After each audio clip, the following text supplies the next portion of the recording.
Hello, we are live. Hello. Hi. Hey guys, so I want you to think about something for a second. You probably believe you're an individual. You chose the music you like. You chose who you're attached to. You chose your opinions, your clothes, your friends, the shows you watch, the things that you buy, and ultimately the person you've become. But every day an algorithm watches you and makes you stop scrolling. It knows what makes you angry. It knows what makes you laugh. It knows what you find attractive, what frightens you, what you want. And increasingly, before you even ask for anything, it already knows what to put in front of you next. So here's the question we're asking tonight. At what point does personalization stop helping you express your identity and start creating it? Because something strange happens over the last 20 years, I would say. We were promised infinite connection, and somehow people became lonelier. We were promised unlimited choice, and somehow our feeds became more predictable. We were promised the ability to become whoever we wanted, and now millions of us are being sorted into increasingly precise categories by machines. And meanwhile, some of the things that traditionally helped human beings figure out who they were, neighborhoods, churches, clubs, workplaces, shared entertainment, even the weird accidental interactions we used to have with strangers have become non-existent, or at least weaker. So maybe the dystopian future isn't something... but no, maybe it's not taking away your individuality. Maybe it's about convincing you that everything being selected for you is individuality. So that's the topic tonight. So what do you guys think? Am I onto something, or am I delusional? Am I a delusional boomer, millennial? I mean, Or is there some truth to that? I hope we can answer the question, the bigger question, whether we are humans, I mean, individuals or not. Humans we are, I think. Are you a human? Yes. That makes me question that. That was the sleep. No, the question about whether we're individuals or not, I think. And you guys let us know if you can hear us. We're using new mics today. I feel with We're the using new mics, algorithm, yeah. You guys let us know if you can hear us. It's very pro. It's very interactive. We've actually had these mics. This is what we started with. Oh, really? Yeah. So we're going back to the beginning. All right. Yeah, Coming we're- back to the basics. That's right. No, I feel like my algorithm knows me better than I know myself, but it also it knows the deepest parts of the things that I don't want to see, which is it makes me think, why am I seeing all of this? I mean, I know a lot of it's because of consumption. You're gonna feel attracted to the things that you want or need or feel like you're missing, but I mean, in that the idealization of social media was to show some things that you would want to see, or be interested in. So I don't know. I feel like the algorithm knows me in a way that I wouldn't present myself to the world as. Oh. It knows your deeper psychological self. I feel like it knows my weaknesses. It knows my vulnerabilities, like the weakness in my armor. Yeah. Is that where you're getting at, maybe? But yes, and also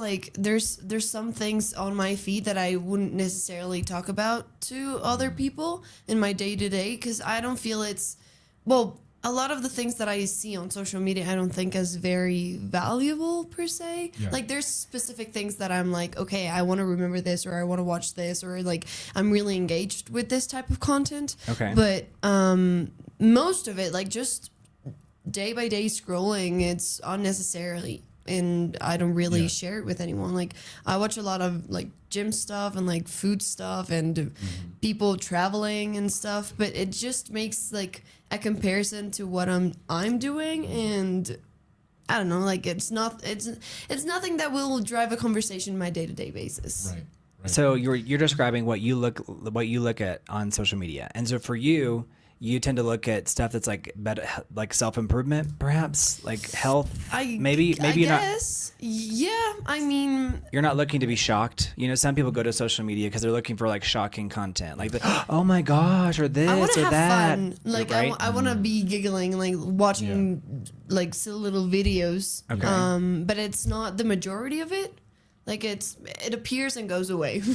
My Instagram wants me to feel bad, and then hype me up a little bit with some giggles, and then again. Right. So you think it's playing a game with you, it's Definitely. Oh, okay. So it's taking you almost like an emotional roller coaster. Honestly, I think that's why you keep engaged so many hours. Ooh, that's actually 'cause really deep. You're touching on something very interesting. Mari, what's your theory on this? Does social media, is it designed to keep you on an emotional roller coaster, to feel like you're having a real experience? experience? Yeah. I mean, That's an what's interesting real question. too? Yes, speaking real? of the algorithm, yes, I think for me it's quite the opposite. I find myself trying to like correct my algorithm sometimes. Right. Okay, well, Because just to help me understand, what do you mean by correct your algorithm? sometimes I see content that I'm not necessarily inclined to watch, and that's suggested. So I find myself like saying to my algorithm, no, don't show me this, or things like that. Right, like the non-interested. Yeah, Right. yeah, and it's across platforms, not on a single platform. It's across platforms. But I think, as you said, I think I don't use social media to post as much. Mm-hmm. I just use it to stay informed. Let's say, Right. whether But it's how do you stay informed actually in social media? whether it's for like just simple things like knowing what my friends are doing, Oh, right. and like news and things like that, Okay. or the trendy thing going on. yeah. But yeah, I think I mainly use it for that. But sometimes I'm kind of like personalize my algorithm more. Like I find myself like thinking, oh gosh, I wish this was more specific. Right. But once I think about that, I also find the problem maybe with that too, because it's kind of like how personalized I want this to be. Like how Right. How deep do I want this thing to know me? Yes, exactly. So I find it interesting. I think it's an interesting contrast, but I do think that social media is also doing that, as we were saying, Yeah. maybe on purpose, to also feed, the thing and tell it like, I want this, and this is Right. me. So I think it may be a strategy from like the algorithm, let's say. I don't know. I had never or not recently thought about training my algorithm. Like the first time that It didn't cross your mind to be like, maybe I should teach this tool that's like controlling Right. what access to 'Cause- reality I and have. my brain is predetermined, like the way you are is the way the way your feed is gonna be. Right, And right. I normally don't remember that there's a non-interested button over there. Right. Is there a non-interested button? Yes. Yeah. I know I've seen on Facebook and Instagram sometimes it'll say like click not interested. Right. Like was this interesting to you? And Yeah. I'm like, there's I'm recently like, but why do you want to know? well, I think sometimes it says like are you not, for example, I never say dislike, but there was a video essay and this woman was like breaking down society, and like I think like her analysis was completely wrong. So like for the first time ever I like gave it a dislike, but it Oh, started wow. suggesting all the videos from that person Yeah. today. Yeah, I I was wanna like, watch it, what? Which I- is sometimes what happens. I think it was too. like because it wanted me. I was like, oh, for the first time, Brent's having like a negative reaction. Right. Where Brent always gives a like, if you know what I mean. But Yeah, like for yeah, the first yeah. time, I was like, this analysis is so wrong, and I think it's detrimental to society. And she's presenting it in a really educational way. Right. But I was like, this is so wrong. Just by But that, I would want to watch it. Yeah. Well, yeah, but it's from. I'm not in disagreement the with thing, the channel itself, but Right. this particular video, it's the financial diet, I think it's called. Okay. But it was like an interesting channel. No money, no food. Well, it was like kind of like, what are your financial habits? How does that describe who you are as a person? Blah Okay. blah blah. But she was talking about cancel culture and how like we actually need to cancel people more. And I was like, that is so unhealthy. Right. But I guess I understood her point of view to an extent, but it's a channel like designed for women. But I just felt like it's increasing like victim mindhood, mindset. So for me personally, I was like, oh heck no. So for the first time, I was like, boo, no. You know what I mean? Which is but very the fact strange that for me. your algorithm just put you there is strange in its own self, Right, right. Like, because I mean, I would expect my YouTube to know what I like. I catched myself yesterday being a little bit pissed because I couldn't find a video on YouTube that I actually wanted to watch. Yeah. You were looking for a specific video that you knew existed? No. Or just you were like, there's got to be a video about this. Scrolling, yeah, on my feed, and I wanted to watch something on YouTube to have myself a little meal. Right? And Yeah, this and I is couldn't definitely something find to do while you're anything, eating. because everything was just like very random to what I normally watch. It's either psychology or just like funny stuff. Yeah. Comedians speaking. I love comedians. I think they're really funny. But I also wonder like how deeply do they understand the issue? You know what I mean? Like that they're right. making fun of. Yeah, I think to actually to be actually funny, while being criticized or critical Right, about yeah. an issue, you really need to understand it. I think so. I would like to think so. And I would like to think so as and I well. think that they do. I just sometimes I worry because I'm like, how much of this is satirical and how much of it is like that's what they really think. Right. But I always give them more credit, right? Comedians, it's such a difficult job. It is. I give them more credit. I tend to think that they really do know what they're talking about, Yeah. and so it's like I always give them even if it's like really like Controversial. Yeah, like Yeah. I'll give them the benefit of the doubt. No, me too. That's what I like about comedians. Like they actually make me test how far am I able to go with my own beliefs, because there's some things that touch like a specific nerve and I'm like, I really want to disengage, like I really don't like you now. Yeah. And there's some stuff that I understand the joke and the level and the intensity of it, and I know it's just a joke, you know, it Yeah. feels wrong maybe to be laughing about it, probably. It's designed to be but like it's that's why you laugh at it. Yeah, exactly. That's the humor in it. Yeah, So, exactly. it's putting the line to the test and to where my nerves will be. Like Yeah. seeing where your line is. Yeah. Like I think that was My what happened tolerance. with that video essay. I was like, she's making some valid points, but I feel like at some point it's detrimental. And I also think that you can overanalyze things too. And I think comedy helps us like dumb it down Yeah. or boil it down to like this or that, or at least a funny observation.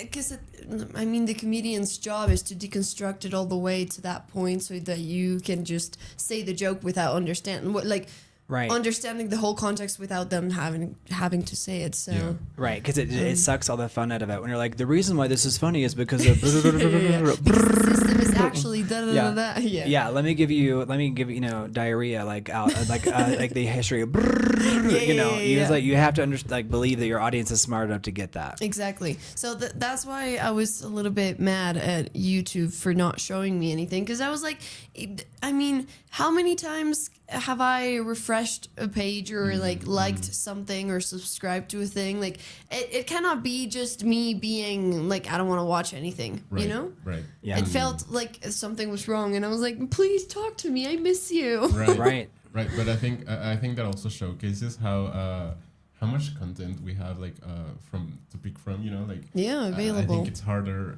for us to also know what we want to see maybe because yes, we're fed the options, but not necessarily what we want. And I think I find that to be my algorithm from time to time too, Right. across platforms, as I was saying. So I don't know. I think there's like a wish for personalization, but that's what we're seeing here while discussing this topic, right? Like how much Right. of that is actually individuality too, or individuation too. So tell me that again. So you're saying that you guys, this is a live conversation too, so y'all participate. So John Scott, he says, I hate when algorithms add fringe topics vaguely based on your specific search. Right. John Scott, I think they're also like beta testing, right? They're like, oh, what about this? What about this? What about this? Like because I think that's like their way of trying to be less dystopian, less being like, oh, this is what you'll like. Mm-hmm. So in some ways, I appreciate it when they suggest something that I wouldn't be interested in, because I'm like, Right. they're testing, being like, we don't want to just reinforce what you believe. Yeah. You know, maybe am I giving the algorithm too much credit for? I think think we I are. think so. Okay, I tell don't me. think the algorithm is like, oh, let them have Sultan. another view at this or have another take at this. I just think it's basically all numbers and like configuration and programming. I think we are giving it too much credit, maybe, and I think because I also think that maybe we're seeing the algorithm Hey, of Keith. something that we wish Hey, Sultan. it was, Yeah. and not necessarily what it is, because I think it ultimately is just a combination of numbers, as you said, and programming.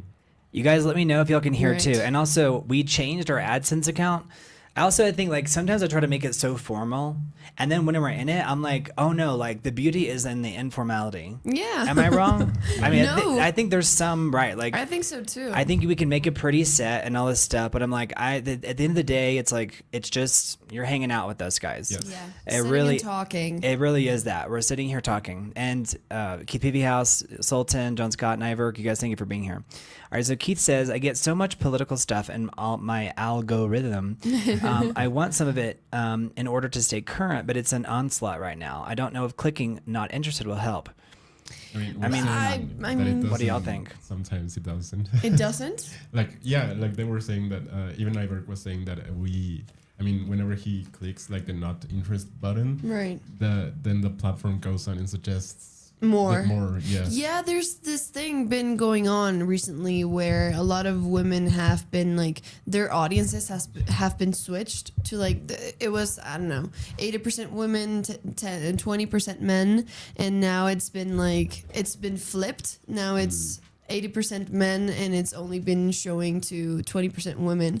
And so it's all of these videos of this people just being like, hey, can you please just like this, because the algorithm just took me to a very dark place and only men are watching my videos and it's not for men, so they're not liking it and they're leaving weird comments. Creators and, are like, saying that? Yeah. Like on TikTok? Yeah. So And there's been a multiple, like in the past 2 or 3 weeks. There's that been the shifts. audiences There's been shifts going on, like dramatic shifts in social media.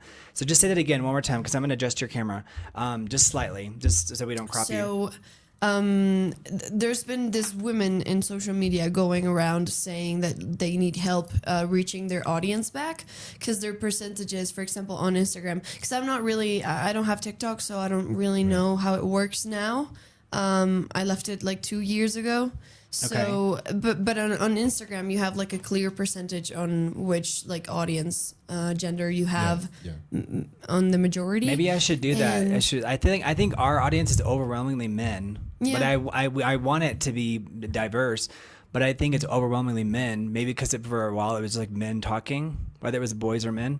Right. But go on. You're talking about female creators who are saying like, "Help me." Yeah, literally, so they like, were help me. doing this videos so that women would interact with their videos and their pages, and they would regain their audiences back, because it just like landed them on another side of social media that they hadn't even stepped on, and they're now like their content is all over there, and so they're receiving weird comments, and like it's just not getting to the right people, so they're asking for help to like get back on track to where they were. Do you think do you think that works? Like, like the videos are being transcribed by AI. So I always wonder like how much of those efforts do they fall on deaf ears? You know that expression? Yeah. It's like we're like help, and people are like but like It's it's just like the void. we love like whenever you're like rich and famous, like we throw more money at you. Right. But like the people who are like on the side of the street, there's something. What is that? It's like there's something about like acting like you don't care. It's like, I'm Jennifer Lawrence, I don't care. I'm so beautiful. Just leave me alone. For some reason, we're drawn to that. So I think there's this. I always wonder if that backfires, or maybe it works. I don't know. What do you think? How do those pleas work out? I don't want to plant an idea. I'm just saying. Speaking about like stars more specifically, I think we like the idea of the conventional star. I think now I've seen that the recent conversation going around like pop stars is that they sometimes don't feel like they want to be pop stars, and so whenever we see someone that is actually like striving for that level of fame or stardom, You're onto something. we You're talking about thrive for that. Chappelle. Yeah, exactly. Yes. Exactly. Wow, what is her name? Chappelle. What's her name? Roan? Yeah. It's Chapel Roan. Yeah. Okay. How do you say her name? Chapel Roan. Okay, so she's going around the internet telling people that she's not happy being famous. Yeah. And she like legitimately means it. Like you Yeah. can tell. I mean, unless she's a really remarkable actress, she's like saying like, I can't, do crazy stuff anymore. And everyone in the comments is like, no, like she means it. Like I Yeah, can tell. Like 'cause- my friend, Amber is just like her or whatever. Yeah. What do you think about that? She had a lot of bad press not too long ago. Like she wasn't very comfortable in the public eye and like in all these public events. And I mean, I get it to a certain extent. Like you don't necessarily know how it's gonna be once you arrive there. She started making music when she was like 15 years old and blew up when she was 21, I think. Okay. Yeah. But started like actually being in the industry at 17. So when you blow up that way, and especially in the way that she did, that was like from one day to the other, basically, like just they discovered her, like, and I mean like society and They, like the reptilians. No. Yeah, I know what you mean. They. They Matrix. came for her. Right. But this is part of identity, right? So Yeah. like it because being famous that's or not the being thing. famous is dramatically affects how much you can exercise your identity. Absolutely. Because she was saying that she used to take stuff and go to clubs and do crazy stuff, but she said now she can't do that because she'll get recognized. And I thought that's an interesting debate. Yeah, like, it's an interesting problem to have. And on the opposite side, we have like Addison Rae. She's also like a singer that came from TikTok, but she wants to be a pop star in that showcases. So badly. So I think that's You're refreshing. like, she wants it, right? I think it's okay Yeah, to she say you want needs something. it. I think You guys, we do refreshing, want you to like know? our video and subscribe. Like, we actually do. Like, we don't just come on here to scream down manholes. Yeah. Like, we really do. Yeah. And thank you, YouTube, for suggesting this video to new people. If you're Thank new you, here, leave a YouTube. comment. Leave a comment. YouTube, you're so kind. Yes, we Yes. appreciate you, YouTube. Thank you. But We're creating a self-fulfilling prophecy. Right. All right, go on. Yeah. But I think that's refreshing. I think just talking about how we strive for that. Maybe Her like, wanting to be a pop star. Yeah, because maybe we're not seeing that level of stars anymore. At least anyway. that radical honesty of admitting that you want it. Yeah. Right. Like, there's Yeah. this game. It's like, oh no, poor little me. Oh no. It's like, Right. really, if you don't want attention, like, it's very easy to not get attention. Yeah. Right. In my view, Exactly, right? Am I exactly. wrong? I agree. No, especially nowadays. Like, if you really don't want any attention, you could just not have it. Well, but for example, that creates like and going back to Chappell Roan's case, like, it would be harder for her to be like, I don't want any attention, so everyone would be giving attention to the fact that she doesn't want it anymore. I mean, But at certain point, people would forget. I haven't seen anything mean, about her like recently. So I also wonder. I haven't either. Which one? From Chappell. Like I 'cause lost. Maybe she's like making an active, because the way that you just stop giving Yeah. interviews, right? Yeah. Because if you give an interview about like it's so hard to be famous, like that will go viral, Right. right? Yeah. That because I don't even know really who she is, but I saw that clip. Yeah. And I'm What like, I- isn't that interesting? That was suggested to me. Yeah, what I really loved about Chappell in the beginning was that like she had a lot of personality. She had a clear identity, and she was entering. She was a drag woman, you know, and that we hadn't seen that in a long time. And she just came in and like was kind of like a revolution in what she was doing and how she was doing it as well, because she was so stagnant on who she was, and Like she wasn't like the- budging. Like she was like, "This is who I am. I'm not gonna right, change I'm my not gonna identity for the adjust, industry." I'm not gonna I'm just gonna make it more grand, which was very cool. And like my friends and I, was the thing that we admired the most, like that grand personality and like that confrontation. But then when she actually blew up because of it, then she was like being obviously more criticized, because more audience means more Yeah, more opinions. But it was also like, it felt like she was scrambling within the pressure of just being known for who she was, because it wasn't like the amount of attention that she was getting. It was like the attention that she was getting because of who she is. So I think that was like a very hard thing to navigate, or at least it would be for me. Don't you think fame now, like you don't have to actually be famous to see like how your group of people in your social media circle are kind of pushing you in one direction, or they're like, Yep. Brent, you're really good at this. You need to go the Oprah route and interview people that are, have psychological damage. And maybe on some level, I'm like, yeah, I do. Or people who have gone through trauma, right? Or make this more therapy. Or whatever it may be. So it's like we're constantly like pushed in one direction. But maybe society was always that way. Society was always giving us like a nudge, like you're good at this, go do that. Right. And then at one point, do you have to be like, can you not do something even though that's the best version of you professionally? Right. Well, if we were to go back in thousands of years ago, that was happening. I mean, kids were raised in a village, and depending on your capabilities and abilities and whatever your talents were like the part of the family or the village that you were gonna take care of, when you grew up. So I think that's always been the case.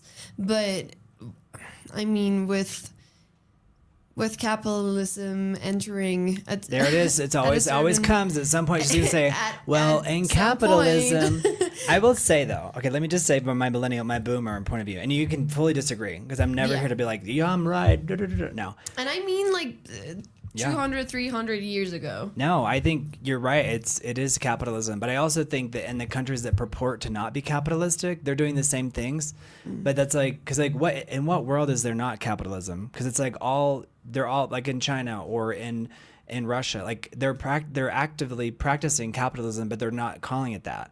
So I'm like, Yeah. what do we do with that? Or am I wrong? Do you guys think that are they actually falling under the communism and socialism? I don't see that, because I think there's more of a social safety net in the United States than there is in Russia.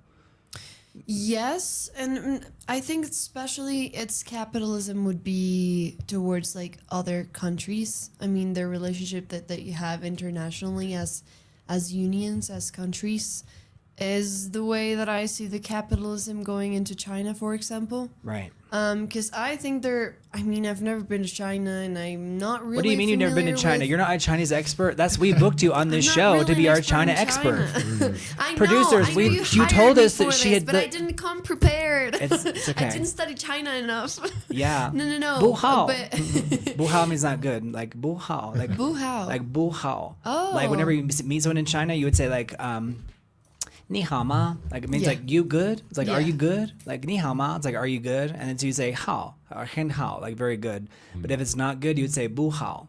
Bu hao. I love it. Yeah, so now you know. Write down in your post-it note. Learn Chinese. Learn By Chinese tomorrow, you have for- 24 hours to for learn Wednesday. Chinese. You have 24 So- hours to learn Chinese before you come back here. Yeah. The No, producers you know are what? saying you can I'm stay just for gonna today. Sleep with a podcast that is just gonna like Like, make it oh, a sure. subconscious. Nice. 美国人. I'm Yeah. gonna come in with ni hao. 你好,你好吗? Yeah. 你是漂亮. It means you're very pretty. 你是 Oh, 漂亮. how do you know Chinese? I took a Chinese class like 20 years ago or 15 years ago. Wow. No, 20 years ago. But it's all these different random words stuck with me. Right, Like yeah. EGFAG means like little bitty like personal airplane. I'm like, why do I know that? right. I'm like, what Just happened the to me most for me to random remember stuff. EGFAG? That happened to me in French. Like I Yeah. know some certain phrases in French that is like, why do I? Right. Or desk is desk. A table desk is like Julits. So it's like how you learn, because that's a tonal language. So Right. you learn. Yeah. So like every once in a while, like I'll like say things in Chinese in my head, and I'm like, no one else will ever know, but now you Yeah, know. yeah. I'm like That I'm Julits. naming this in Chinese. Yeah, if anyone's watching in Chinese, like Julits, you can tell me my pronunciation, but it's tones. That's why Chinese is so freaking hard. Hey, Sultan, he's yeah, like, good job. it is really hard. No, but what what I was saying is that like Yes, continue. I don't feel really familiar with how the political structure actually works in China, because I mean from here, from afar, you know, it feels like it is an actual communism, socialism thing going on there. But it like, yeah, I mean, at the end of the day, is one of the largest or the biggest countries to export and import, and like, Right. so I don't think know, I think feel it's also if we're afraid to say anything because it's like so many things feel like they're charged, or even talking about the United States, right. right? It's like it feels like you have a political stance. Yeah. Or just being an American abroad, it's like, oh no, like I'm just on vacation, and people are like, colonizer or whatever, and I'm like, yeah, what? yeah. I'm like, I'm just here to buy like a pina colada, and people are like, revolution. So Right. it is interesting coming from like a superpower, let's say, because it's like I'm not making those decisions. I'm not in the Pentagon. You Right, know? yeah. But some people like I think secretly think like they're all spies, and I'm like, huh? Yeah. Or like that you hold a certain power that they're not aware of, and that you could I change think everything, so. and it's not really. I mean, listen, I wish I did, like, right? Because then you like, and if that were Absolutely. true, and if that were true, wouldn't you be like, I want to influence Brent if he's Right. if he secretly has all these powers, Right. Like, wouldn't it be in your best interest to like be my friend and influence me to make me better versus like ridiculing me and like spitting on me and being Making like, you the enemy. right? I think there's something like an interesting relationship with power. Yes. That I was raised, if like there's someone that needs to change, it's like it's your job to try to change them. And then Right. by doing that, it's like Hegel's theory too. You learn like, oh wait, no, I needed to change too, or Yeah. whatever. Yeah. Very interesting. Yeah. Hey, Officer Matthews, how are you? John Scott, Sultan's here. Hey. Keep BB House. All right, you guys were talking Hey, about y'all. identity. Hey, Yes. y'all. Yeah, I think we were talking about like the specificity of like the jobs and like how that then. I think that we should like find what we're good at and practice it. But the thing that we're talking about too is like how social media or like the things that we see online kind of shape the things Right. that we think that we're good at, you know, like even if it's from a harmless trend like pottery. Yeah. Not to shame pottery, but like everyone does Are you pottery. saying Hey, that- not with pottery. Are you saying- not with pottery? Are you taking a hard line stance against poverty? Because that's very controversial, Mario. Honestly, Are you saying that- we're not gonna be able to continue this conversation if we're not starting to. Slandering You know what? pottery We're gonna right have a now. walkout. You know, that's Me and Andre are walking out. You know if you what? don't support Thank pottery, you very much. like, Great. Have a tonight's great night. surprise. yeah, she's out of here. not to shame pottery. No, oh my gosh. After you did. After I No, I think it's After funny you is that you actually can just did? perform. You can perform something, and even though it's like a joke, people will feel it. Right. Yeah. Like on some level, right? Right. Or like I say in Spanish all the time, like "Cómo te atreves?" Or just means, you know, how dare you? Yeah. But I'm joking. But people at the same time are like, because I'm like, maybe it just sounds way stronger in Spanish. Right. Does it? Yeah. I'm like, "Cómo te atreves?" And they're like, And it's just like, dun, dun, it's dun. Like the sneaky zoom in and on the like- camera on the Yeah. zoom in on them is hilarious because I see their eyes. It's freaking hilarious. Right. I mean, not to shame it, but at the same time, it's kind of like, and that was just a silly example. I know we're joking here, but Are you sure? Are you just trying to get away from your controversial pottery Are views? there any potteries in chat? I Me. love you guys. Hi, I I'm love you. here. I'm Please trying to respect me, say- Mario. Yeah, respect pottery. No, what I'm trying to say is, Yeah, what are you trying to say? I think that if we all are doing a thing, it doesn't necessarily make us all good at said thing. You know, like Right. that's my point. Oh, Say that again, but what? absolutely. Give me an example. What are you trying to say? Are you trying to say I'm not good at social media, even though I'm on social media? How dare you? I'm No, kidding. Give me an I'm Mario, are example. you just tirando indirectas No. here? Just Are you to- trying to like give I me a didn't know you meant backhanded pottery. insult? I didn't know I you- know what you're Yeah. up to. Right. Yes, They arrested Spider-Man. but I'll have to look this up. You guys keep talking, and I'm going to do some current events. Yeah. Because there's Yeah. current events. Today we lost Dolly Parton, for example. That We did we did. We lost her, but we love her, and she's in heaven with the angels. and all that. today. Today, Yeah. yes. I didn't know that. Well, there you go. Breaking news. Wow, Yeah, but we love her. that's crazy. Yeah, but God rest her soul. Yeah. But I don't know what they're talking about with Dolly Spider-Man. Parton. Oh, they're saying that Mario's gain volume needs to be a little bit up. Everyone else. I was is just fine. doing that. I was Yeah. trying to. nice. I was just doing that. Yeah. But yeah, I think what I'm trying to say is, like, find your own interests, and don't let Instagram tells you that pottery is everything that there is. Right. I'm sorry. Is that a Hey. thing? Not Is, shade. That's no. Actually, I discovered it on Pinterest. I'm No, gonna no, save I'm not. myself. Right. Like it's no, I'm not attacking anybody. That No, example no. just I get what you're yeah, getting. yeah, like, yeah. Like I that get example what you're just saying. came to mind. But and Yeah, same just- with many other things, you know, like I recognize that I'm not good at like pottery, Right. You know, so that's why you hate That's it. why but you're I can still, criticizing it. but I can still do it and enjoy it. But it's but we have to recognize the thing that we're good at and like practice them. Right. Like, if we enjoy them, obviously, because sometimes you can be good at something but you don't like it too. Yeah. So it's just a matter of recognizing that the thing that we're told us to do aren't necessarily the things that we need, and the things that Need to be doing. will be individuating us at the end of the day. Right. Right. No, absolutely. Let's have an episode where we sit Do down and pottery. do pottery Yeah. and criticize your lack of skills Yeah, exactly. for like, it. oh my gosh, I was gonna give you a mug. No, I'm not gonna do No, anything. let's make each other mugs. Right. Just here creating the own. No, I think you're right in the sense of like we're not all gonna be good at the things that we see on social media. Yeah. I think it's really funny and actually a good thing that it incites to try. You know, like it Yeah. incites you to try it, whatever the activity seems to be. I think that's a positive outcome of being able to watch all of these different things Yeah. being done by people.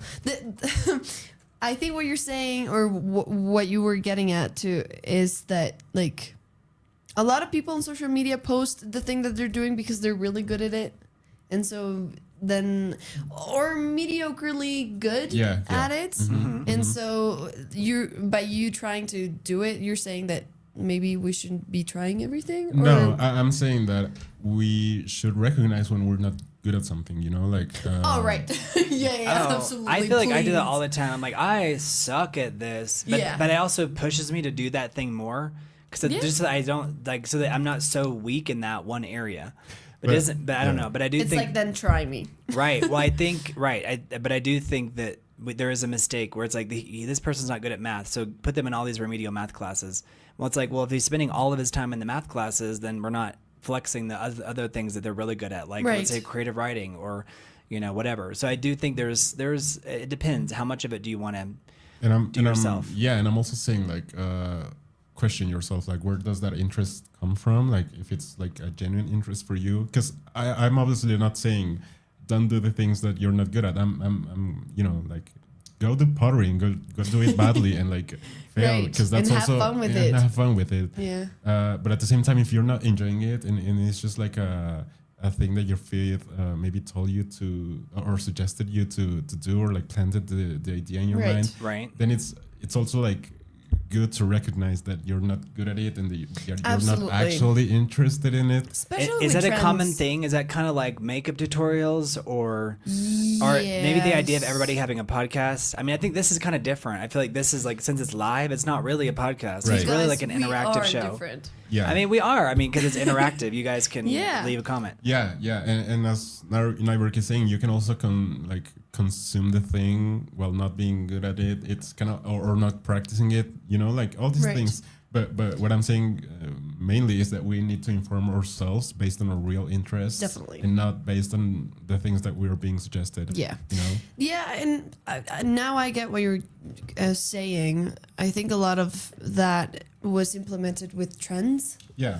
exactly. And yeah, I mean, it's very easy to follow a trend. It's just Yes. like everything becomes available that you need for that specific trend. For example, if it's making a certain coffee a certain way, Yeah. now you're gonna get all of Right. these products suggested after that video so that you can make the coffee that is trending right now. Or the special with makeup or with Yes. fashion or whatever it is. Like it's just it becomes a way of consumption, even if it's just an activity as poetry, Yeah. like poetry, pottery. Poetry. Just Poetry don't as forget to well. like. I mean, Yeah. it's been suggested to a lot of people. Yes. I mean, and I found some interesting things over there. Yeah. You're talking about like in crafty land, like Yeah. in terms of like I you know, love Etsy. Crafty Land. Yeah, I mean, I think I think arts and crafts can be really fulfilling. It can be like a healing experience. You use your hands, you do all this kind Right. of stuff.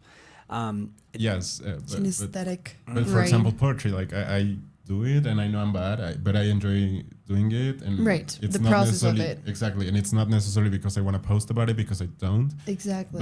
But that way I know that it's like a genuine interest, because it's not coming from like Need to now- portray. exactly, like, oh, now this is trendy and Right. you know.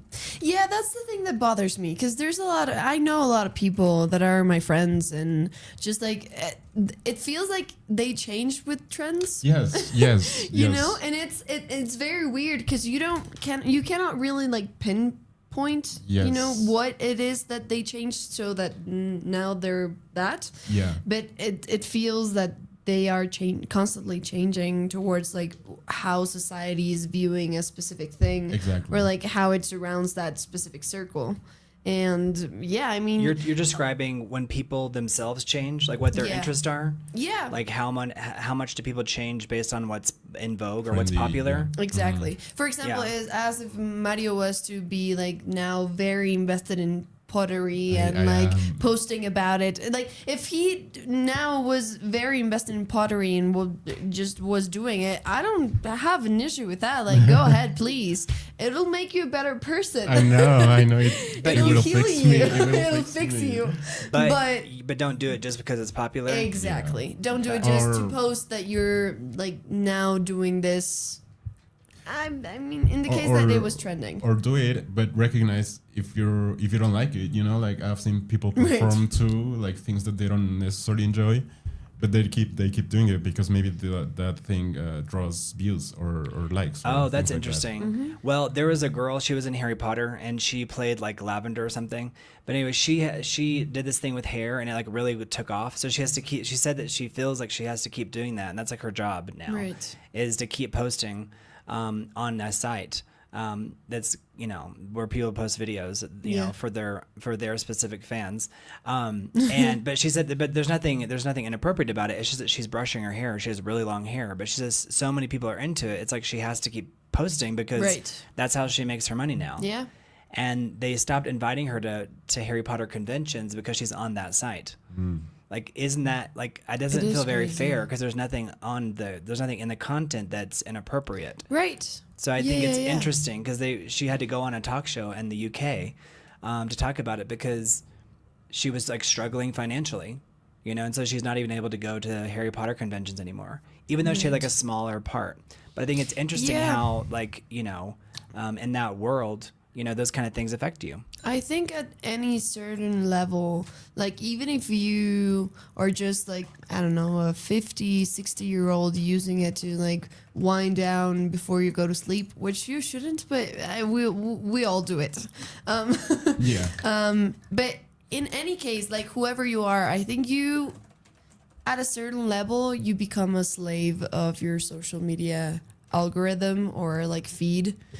In terms of like, it does form a persona that you have, like even if it only exists on the internet or it doesn't, like it actually transforms into your real life persona, it does kind of like enslave you into things like that. Like there's a lot of people that creating content to survive because that's now their job and they've been doing it, I don't know, for more than 5 or 6 years, and so now they have to sustain that. But it's not necessarily the thing that is entertaining to them the most. And also, switching audiences is so hard. Yes. To like, just being a creator and being like, you know what, I'm just gonna change everything because I'm tired of it. It doesn't work that way.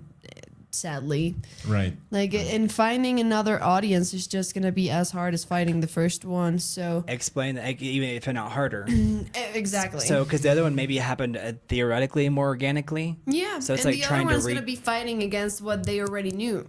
So right. And people don't necessarily like change, especially if it's something that you feel so like apart from. Because I feel it's very dystopian to think about it, because I feel very close to, I don't know, there's Chris Clemens, you know, this social media guy that I just started following. Okay. So there was a point where I felt like really close to him, because just the type of content that he offered was like very friendly and very just fast paced and very, you know, very fun, very light. Right. And then things started changing with him and his life, and just started giving updates, and like just, I don't know, the dynamic changed, and I didn't feel that I wanted to be a part of that community anymore, or like watch his content anymore. Nothing major happened. Like it's something so subtle. Like it's so subtle. Like you could just feel like, because you went there for a vibe. Right. And that vibe, for whatever reason, was lost. Exactly. Was he going through something traumatic, or?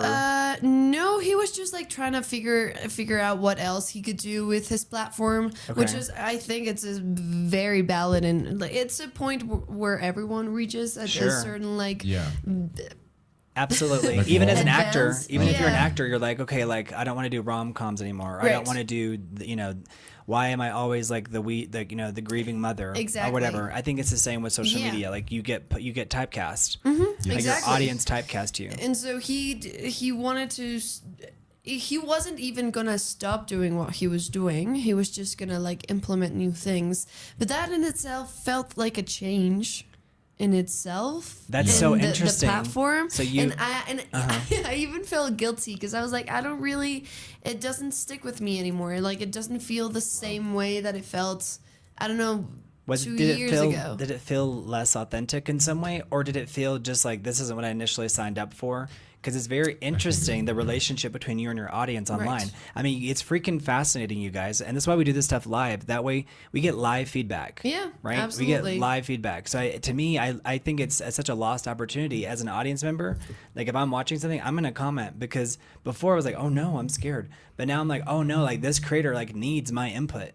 Yeah. You know what I mean? Like I'll go through and I'll just like leave a comment because I'm like, this person does need my input, or I'll be like, Absolutely. da-da-da-da-da. Like not to change who they are, but like I can't even see your face. There's too much shadow, or blah blah Right, blah blah. Blah. yeah. You know, like especially like I'm doing research in the early mornings. Like I see vertical lives, and I'm like very interesting. Right. You know, so I'm like giving back to the live community. Yeah. But this guy, did he do? Was it live content or was it just post? No, it was just YouTube videos, and Okay. it was like reviewing or like unboxing. But this guy's he could be a comedian. Like he's very funny and entertaining that way, and just like very easygoing and stuff. And yeah, his audience started changing, and so in his way to adapt, he ended up losing what he was before. And Right. I mean, it's not his fault. It's not the audience's fault necessarily. It's just, I think it's a normal thing that will happen in social media. Like eventually, when you reach a certain amount of time or a certain amount of numbers, or John Scott said we're all digital stereotypes now, and I cannot agree more. Like it's just, even if it feels like hyper personalized everything, Right. it feels like or for example for me, it feels like I fit in so many different boxes, but not necessarily the right way. Yeah. And I just feel like I end up being categorized into like another jumble of different little boxes, but over here, you know, like, Yeah. and it I think doesn't it's even true. feel I think it's true. I think it's true natural. for, yeah, I think it's true for, gosh, for so many different reasons. Like, I think it's true for like what you did before. It's like whenever you get a job, the first thing they want to know is your experience. So it's actually hard to get out of doing something, even if you're good at doing it. And Right. then it's like you don't want to do it anymore. So then it's like, but then it's like if you want to go back and do it, it's like you spent so much time getting out of it. yeah. So it's very interesting. I do think that in some ways, maybe that, you know, with people's short-term memory, that society is changing. Like maybe you can, but you're saying that particular creator like lost a bunch of his fans. Well, yeah, in the beginning. I mean, I think he regained most of them back, but when he was making those changes, like during those 2 weeks, it was drastic. Like it just, you could even sense it in the channel. I don't know. It's very weird how we catch on No, to we do. all these little things Yes. via the cell phone. Like you could notice on his Instagram, on the ways that he was posting on YouTube, like it's just all these little things and details that Yeah, like the smallest things. Yeah. yeah, that you never, I couldn't even realize that, like, without looking at the numbers, what was going on. But then, like, you could sense it some way. No, I think it's like And- real-time analysis too. Like Yeah. obviously you don't have to go be like as live as we are to have that experience. Right. But you can tell like how, like what's going, like also maybe it's like they're trying something, but maybe you inherently feel like it's not the right choice or something. Yeah, I don't know. Sometimes, like you said, it's like you can't put your finger on it, but like, it's just like the vibe is off. exactly. Yeah. Whatever the original vibe was. I also think it's Yeah. interesting because sometimes the original vibe wasn't even authentic, and they're trying to get to the more authentic thing. So I think it's like acting. Sometimes it's like, oh, I'm really feeling it. And the same is like, yeah, but we can't tell.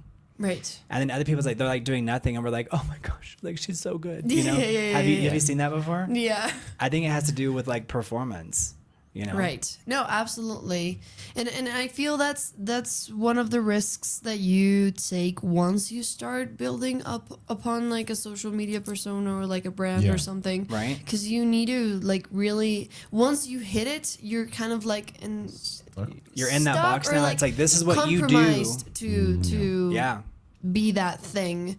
Because I mean, we want specificity first of all, and we also want consistency. Stability. Yeah.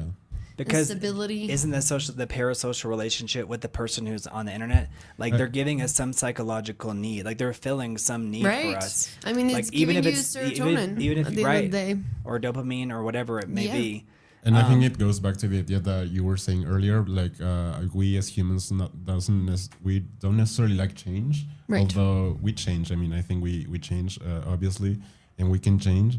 But yeah, I mean, whenever we find something that's interesting for us, on whatever side it is, we don't necessarily want them to change. You know, like Right. we want that stability. Yeah, as humans, we rather get bored of a thing that we know rather than it changing Right. completely, and us not being able to recognize it, Yeah. because it creates like a sense of nostalgia and a sense of like loss Yeah. with change Yeah. that you cannot necessarily explain without it being psychological. Exactly. You're like- touching on some really deep stuff right now. Yeah, Exactly. I mean, it sounds silly, but me missing, I don't know, the outfit checks from my friend or that certain influencer, it is a real thing, because Yes. at the end of the day, it became a part of my routine, Exactly. or my routine scrolling, or it was a thing that I already had like programmed in my brain that I was going to see eventually during the Yes. day. Yes. And it does create a loss, and it does create like a certain hole in your brain cycle to what you were expecting. Like Yeah. that expectation is not fulfilled, and so now you gotta fill it up with something else. And I think That's so real. You've really articulated something that maybe I've heard before, but I've never heard it in that way. That really like was like aha, like you have the aha moments. Yeah. I think maybe it's like a truth that I already knew, or even like us going live every day. Like whenever it was just me and Jimmy and Mario, and I was like, I feel compelled to keep going, Right. Because like it became such a pattern. I was like, it was psychologically damaging to stop. Yeah. I mean, so You for me create and for them, neural pathways that at the end of the day they exist, and once they cease to, then it's gonna be an empty spot there. right? Yeah, it's not gonna be there to fulfill anymore. So you were gonna say something. Yeah, Mario. Yes. Grab that idea back from the ether. Grab it. I'm grabbing Yeah. it. You're close. Yeah, but we as humans like routines too. Like we usually are like made to have a routine too. Yeah. Like whenever that breaks, it also creates like an impact for our lives. Absolutely. Because we're not expecting that. But as I was saying, change is like inevitable, they say, and it is. So It's constant as well. yes. So I think it's just also like us not wanting to change while change being unavoidable. Like Yeah. it's kind of like the unmovable obvious, unstoppable force kind of thing. So, Right. I think you have to go with it too. Hold on to your thought, but I was just like, for me, it's like I think it makes me feel safe to try to get ahead of the change or try to ride the wave. You can't always do that, or you're riding the wrong wave. Right. You know what I mean? This idea of like, oh, I'll try to get ahead of it. I mean, you're kind of fooling yourself, or at least I am. Maybe I'm fooling myself, you guys, because change is always going to be there. But I try to go with it so that I can become a better person because Right. of it. Yeah, I mean, it's always gonna be better to go along with the wave rather than going against it. Obviously, depending on what the wave is bringing and what Yeah. it has to wipe out. Yeah. But yeah, I think that's one of the reasons why we're all just like following each other into all this different like technological advancements, and how everything in social media is shifting, and Yeah. everything is being like transformed into something else, like a deeper but like more surface level. It's like getting deeper into our brains, and how it's making us dependable on it. Yeah. But Right. it's also being more superficial in terms of like the community and what's it being talked on, or like what's it creating within ourselves. So I feel that's one of the symptoms why we're all feeling like sheeps going into like Sheep, like yeah. we're all following AI, we're all Sheeple. training to know how to use AI, and we're all training how to use this other platform for our businesses, and we're all like, because at the end of the day we're all trying to adapt to all of these new changes. Yeah. But it's become so rapidly and so immediate that It's unattainable. it's unattainable, and that's why I think we're all feeling like there's like a lack, but Like we're missing something, right? yeah, like a lack of specificity, but Yeah. in the way that like In the way that don't we, know. yeah, like I guess what you're trying to say is like also going back to the idea of recognizing what is authentic for us too. Yeah. It's kind of like that, like absolutely maybe there's not really much time to think about things anymore. parameter. Like Yeah, we all, absolutely. like Yes, I mean, it was Sunday. This Sunday that just passed. I lost my phone, and I didn't have I hadn't charged it, so I just I was at home, and I was like, you know what? I'm not gonna plug it in. It's a Sunday. I don't have anything to do except for resting. I could really just put it in a drawer and let it be. Yeah. Right. And for the first time in a long time, I decided consciously, because I forget my phone a lot, but consciously to go outside for a couple of hours without my phone. And it felt so refreshing, but also so hard to do. Yeah. Like, I wasn't actually expecting it to be hard, That hard. in the sense of, like, I needed it for a lot of things that Yeah. I wasn't expecting to need or want, or because Google Maps, you know, Yeah. like wanting to know where to eat, or I know. The other day I was like, "Where am I?" And my phone was like, "Your living room." I'm like, "Oh, Yeah, okay." and I I'm mean, like, but it "Oh, is thank real. you." we like sometimes we need that. But you're making a good point, because David, who was here last week on Friday, Mm-hmm. and I was going through it like emotionally, like, and I was telling the vibe was off. Was that Friday? Yeah. And I was don't like, know David, right? Dave, yeah, not Okay. maybe one. No, I don't think so. No? he's like the guy. He's always like the contrarian guy. Okay. But I was like No, going no. through it on Friday, and I was like, I can't be here. I can't. I don't want them to pick up on my vibes.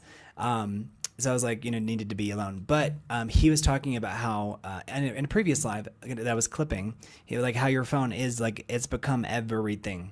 Yeah. And so Your like wallet, your contacts, your life, your personal Mm-hmm. stuff, like your passwords, your everything. I mean, directions, instructions, clarifications, questions. I mean, Right. everything can be Right. here and be solved around the device, which is It's crazy. it's crazy.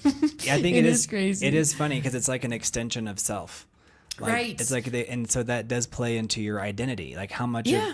And have you noticed people have their laptops? They like to put stickers on their laptops. It's because Yeah. their laptops. Mm-hmm. That's me. It's but it's like an extension of you. So you Yeah. want to cover it up Personalize. with your Yeah. with what like this is me. This Exactly. is like let me cover this up. Yeah. Like when I was in high school and I started putting stickers on the laptop, like I realized it was a way of whenever you were a kid in elementary, your notebooks would be like colored. Yeah. Oh, yeah. Or like you had to make like a drawing for it or something. Right. It just like those type of things became also transformed in the way of social media. Yeah. I think everyone did exactly that, like the stickers, but with their social media persona. Yes. If that makes any sense. Yeah. Like it just adapted to that platform or medium, Right. but it is the same way, and we're all in a way trying to find the same thing, like Yeah.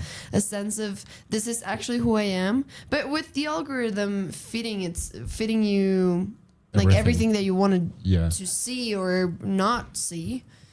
It's very hard to know what sticker Wow. do you want. Yes. Yeah. And the thing is to yes, I think that you were talking about earlier about like how people also shift with the trends Yeah. and things like that. So I think us as humans need to have that time for us to change, because we do, and I think we can change. And like if like, but that's a process. Like usually that is a process, and Yeah.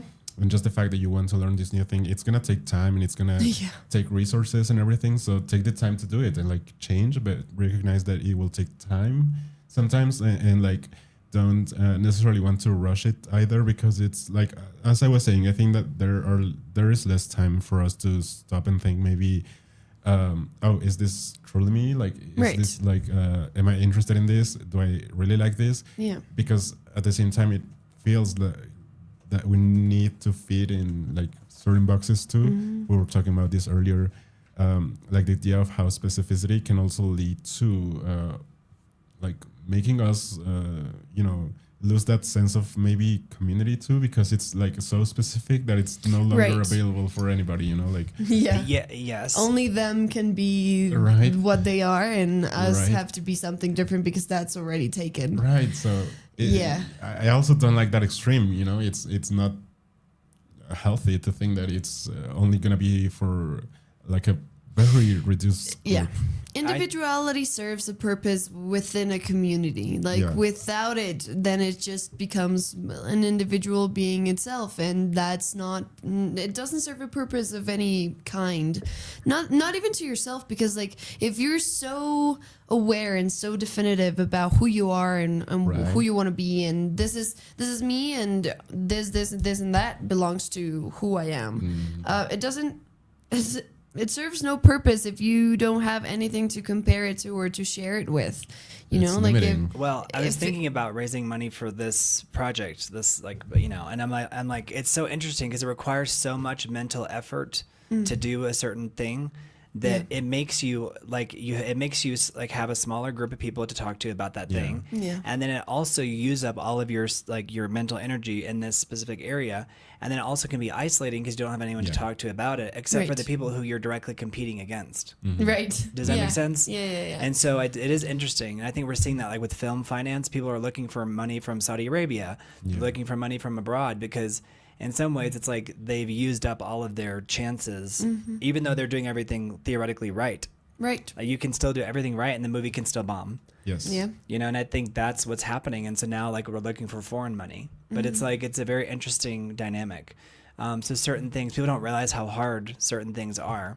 Oh, definitely. Especially what you were going back a little bit to what you were saying, like take time to make that skill. Like if you really are interested in that or whatever it is, like if it's fashion, if it's a certain path of study or like a skill, whatever it is, like do you actually need to invest your time and energy into creating that skill? Because we feel that things can be so immediate now, and they are. I mean, you need a certain thing. Oh, Amazon is gonna get it to your door the next day.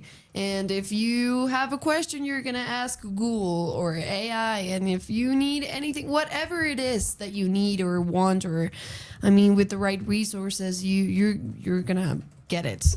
And so, especially with social media, you watch.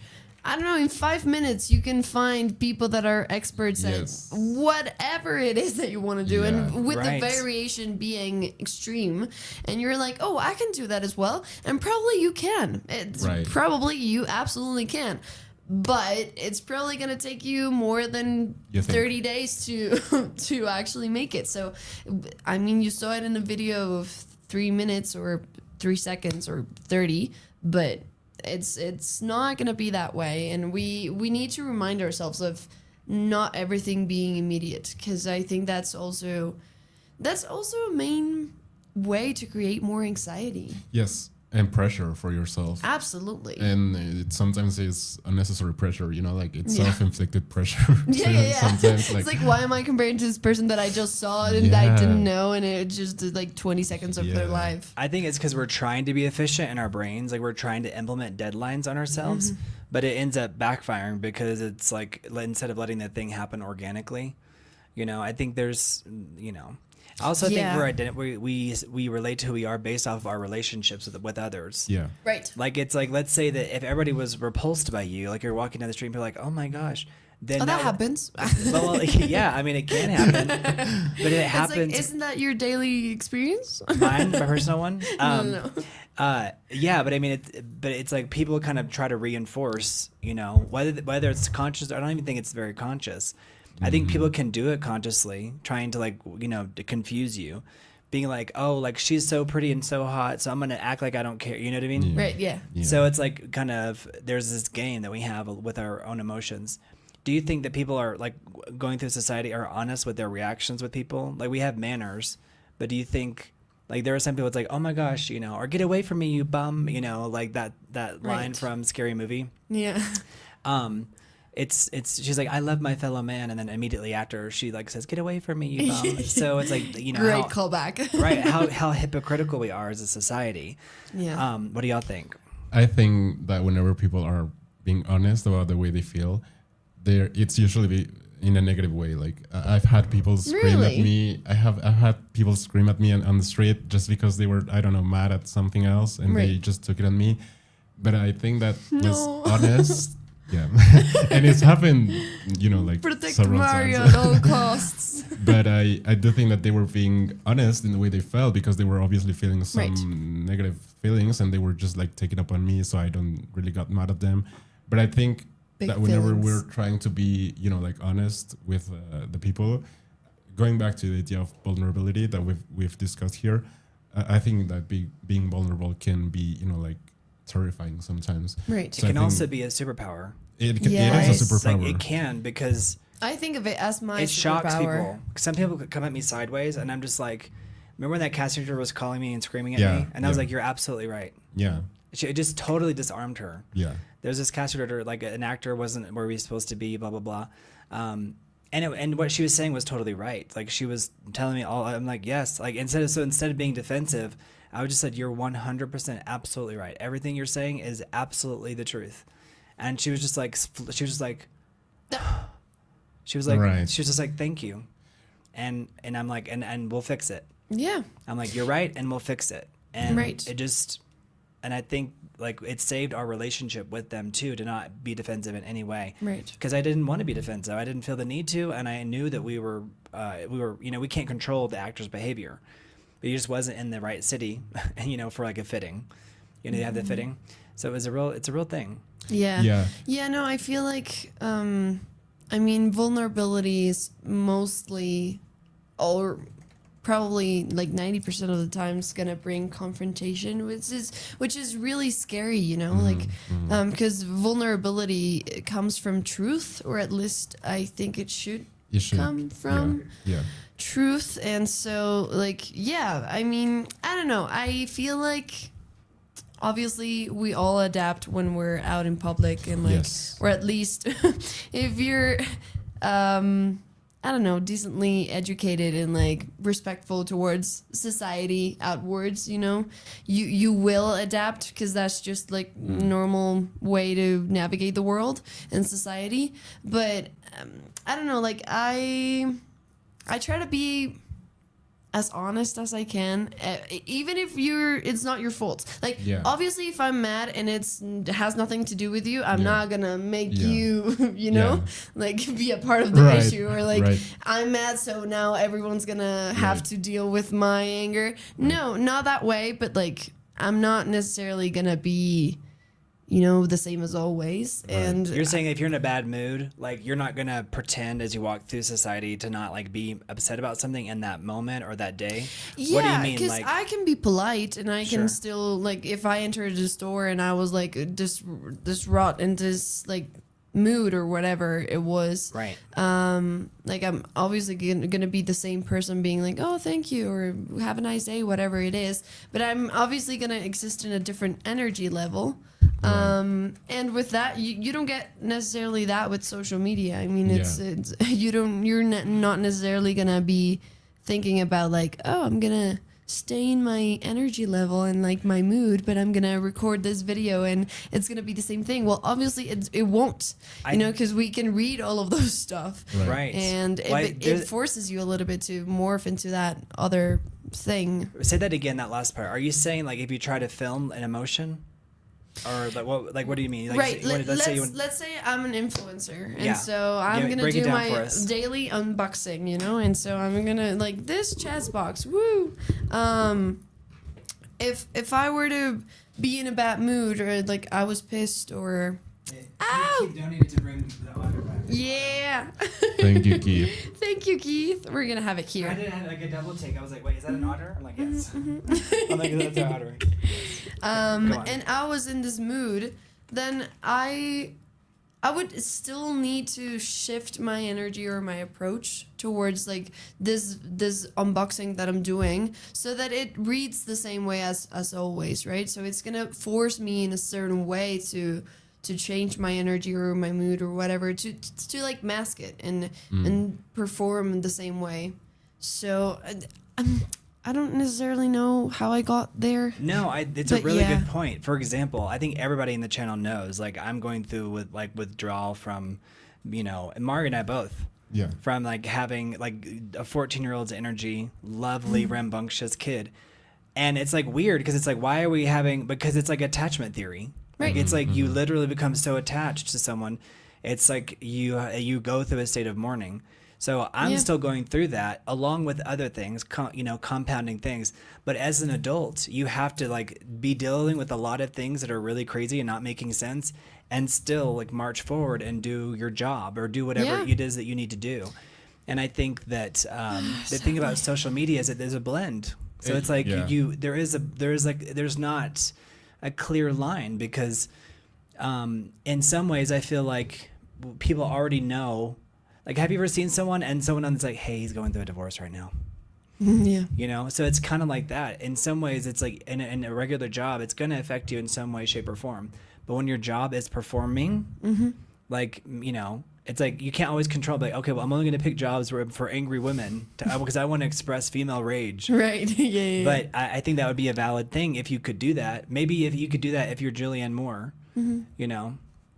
And I was gonna say that I think, or you know, someone on that level. But go on, Mario. yeah, and I think I was gonna mention that because I think honesty in times of like social media and things like that can be very, you know, like there's like not a definition of honesty anymore because there's not really. It can be confused as something else too. Like maybe I think that I'm this way, but it was based off the things that again like were being suggested to my profile. So, but in reality, I'm this other way, you know, and like that's harder to tell nowadays because again, like we don't have the mental capacity, you know, to like to probably question ourselves, like. Say that last part again about mental capacity. Like Yeah. we don't have because you guys, this is like live therapy, so take full advantage. So you're saying we don't necessarily have the mental capacity to do what? Like not anymore. Like we don't have the mental capacity to recognize what's honest for us, you know, as individuals and as like behaviors. Yeah. So like the idea of me being polite, is it because I'm really this way, or is it just because I want to, you know, gain something with it, you know, like, and that's a silly example, Right. but it also comes down to like the idea of what my taste is and like what I enjoy and things like that. So I think like the question was like, are we being honest usually with, you know, the people around us? I would say it's harder, you know, because there's also like there's not a clear definition of honesty anymore. Right. Because it And a can certain be, expectation with the honesty as yes, well, right? Yes, exactly. So Like what is honest? yeah, Like Because there's manners and then there's honesty. Like yeah, you know, if you don't like someone, I mean, it takes a lot for me to really not like someone, honestly, because I'm always trying to really put myself in the other person's shoes. So they have to be really twisted for me to be like, I really don't like I you. really don't Yeah. want to near. Yeah. Yeah. But with that said, I think the honesty is about like what you want to do, what are your goals, how are you going to achieve those goals. Right. In a And rapidly how. changing world, like Yeah. like even like with film finance, I was doing all the research last night, and like it's changing so much. Yeah. Like, and so it's like the old rules don't apply, which is good in some ways, and then it's bad in some ways. Yeah. I mean, it forces you to adapt and change and investigate and relearn a lot of things. I mean, that's the hardest part of change, I guess, like, or one of the hardest, like so you have to get away from your old ways and learn new and being back to the trenches with all of the people that are relearning or learning for the first time. It's very hard. And I do agree with the honesty thing. Like, I don't know, in my brain, I would like to think that it's still very easy to find within ourselves. Maybe not publicly, like maybe it's something that we won't necessarily admit in the public eye or within like our communities. But I think I would like to think that we're still aware enough to know what is something we learned from the social media or like a social platform and what is actually like in our core. Yeah. Because I don't know, for me, core things are felt, you know, like I can feel it in my stomach, or I can feel it in like Yes. my chest or in even in my head or like my hands, you know, like and maybe that's just me and the way that I connect with my own body and how I navigate Right. the world. But I don't know. To this point, I think we're about to jump into that abyss of not knowing the line, of not being able to recognize anymore what was learned from social media and what was actually ours. And Sure. like, because I think a lot of What can you express in a post too, or what can you know? So it's like part of this is like live therapy because you're gonna have this conversation alone in your head anyway. Yeah. Do you know what I mean? Yeah, So whenever yeah. I don't want, I'm like Brent, you're gonna have this conversation alone in your head. You might as well have it publicly, because also, if other people have some insight into it, they want to figure out their lives too. right. Yeah. I mean, I think right. That's like, why you this can- feels you- so nice. Right. I mean, it's like there's no plan other than this is what it is. And I think whether you're walking down the street or you're driving your car or you're doing your job, you do have these moments. You're like, oh my gosh, like I'm a person. This is my life. Yeah. Yeah. This is all like I am awake Right, and, like, and I'm- alive. right. You have these like epiphanies, and then you're like, okay, then what do I want to do next? Who's around me? Who can help me? Yeah. Or sometimes I'll tell Mario, I'm like, what should we do? And he's like, that's your job. Right. You tell me. You know. But it's kind of fun because I do think the exploration is one of the biggest parts of the process. Yeah. Which is kind of like acting. It's like you act because we don't want to see the result. We want to see the process. Yeah. We don't wanna Curiosity and is always gonna in exploration is always gonna lead you to a very nice place. Like even just watching someone or actually seeing someone with curiosity and exploration is just gonna lead you to so many interesting corners of them. Yeah. Like just actually watching or seeing someone to the eyes, like directly to the eyes, you can get so much information and it's just like 1 or 2 seconds that you need to actually understand and connect with that. And every time that I catch myself doing it with other people, it's one of those like epiphanies of, we're alive and we're existing and this is the present moment and I'm here saying this, Yeah. you know, like, wow. Right, wherever you go, there you'll be, and this idea. You're Yeah. and that's why it's so important to be in safe situations. So, you guys, thank you for supporting the channel too, because we're increasingly in a world where it's like, am I even safe in that space or not? Right. You know, Yeah. like even as an actor or whatever. I mean, we had Daniel on the show, and he was on a set for Lala. And I don't think Lala even knew that like what was going on, but it just wasn't a right situation, and he just had to like, walk off that set. Because they were like, we're gonna give you like this, like this tiny little amount of money, and we're gonna use your image, and we can make AI out of it, and like forever in commercials. And I'm like, what? And so he walked off the set, and I'm like, good for you, because that's like me being like, oh, don't worry, Andre, you don't have to come today. Your avatar is gonna do it, which we've joked about on this channel. You can go watch that skit. It's just real. I unhid that I skit. am real. Yeah, you are real. No, that would be very scary. Honestly, just like Me too, Mark. the fact that we're seriously considering and we're already doing the swapping real people for animated and, And I think- generated. HeyGen is advertising it to us. They're like, Brent, you just record 15 seconds of yourself and you don't have to do anything anymore. I'm like, but that's not the point. I'm like, I do want to make something. I do want Right. to do something with my day. So my answer to that is live. So you guys, thank you for being here. Like, subscribe, leave a Thank comment. you. Be like, what are y'all talking about? Blah blah blah blah blah. I want in on the circle. Blah blah blah. You know what I mean? Like you want in on this circle because it's a real conversation. And I don't think a lot of people are coming at us with a genuine desire to know the other person. right. Like, where are you coming from? What is it? What are your needs? And I think that is like one of the examples that is that showcases what I was trying to say, like the idea of honesty being like less defined nowadays. It is also because now we don't really know what's reality anymore. Like we don't know Right. what's going on? you know, like exactly, like we may think that we're being recorded and then we're like not being ourselves because of that, you know, things like that. So Right. I think that interaction is kind of like eroding because we don't know where the intentions are, you know, anymore.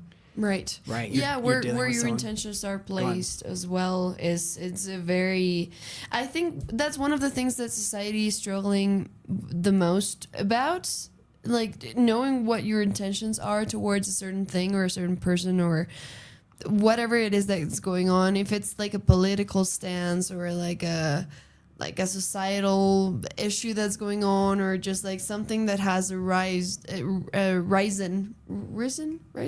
Has risen. Like, Had risen. I think, well, for me personally, hold on to your idea, Yeah. but it's like I don't let those things personally affect me anymore. Like maybe it's going to affect me on a societal level, but I'm just like, I don't watch the news anymore because it's just like, they're just trying to get me like, oh my gosh. Yeah. You know, and I'm like, what is that? It's just trying to That's get like a daily- reaction from you. But then it's like, do I go into the other person's room and be like, oh my gosh, this happened? No, who cares? Like, I mean, there are things that are newsworthy for sure, but I think it can rob us of having like personal moments of growth.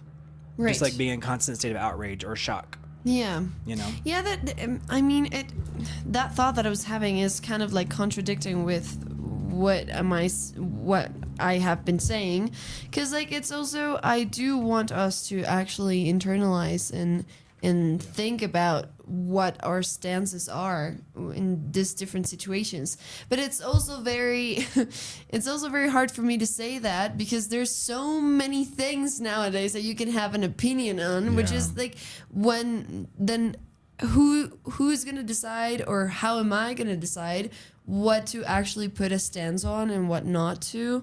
And because what I may consider as the most important things to be aware of may be the last thing on your list, you know? Yeah. And I cannot judge you for that, because your context is different from mine, and I don't understand your whole view and life and context, and you won't with mine. So it's like, I don't know. I was asking for a lot of like internalization. Yeah.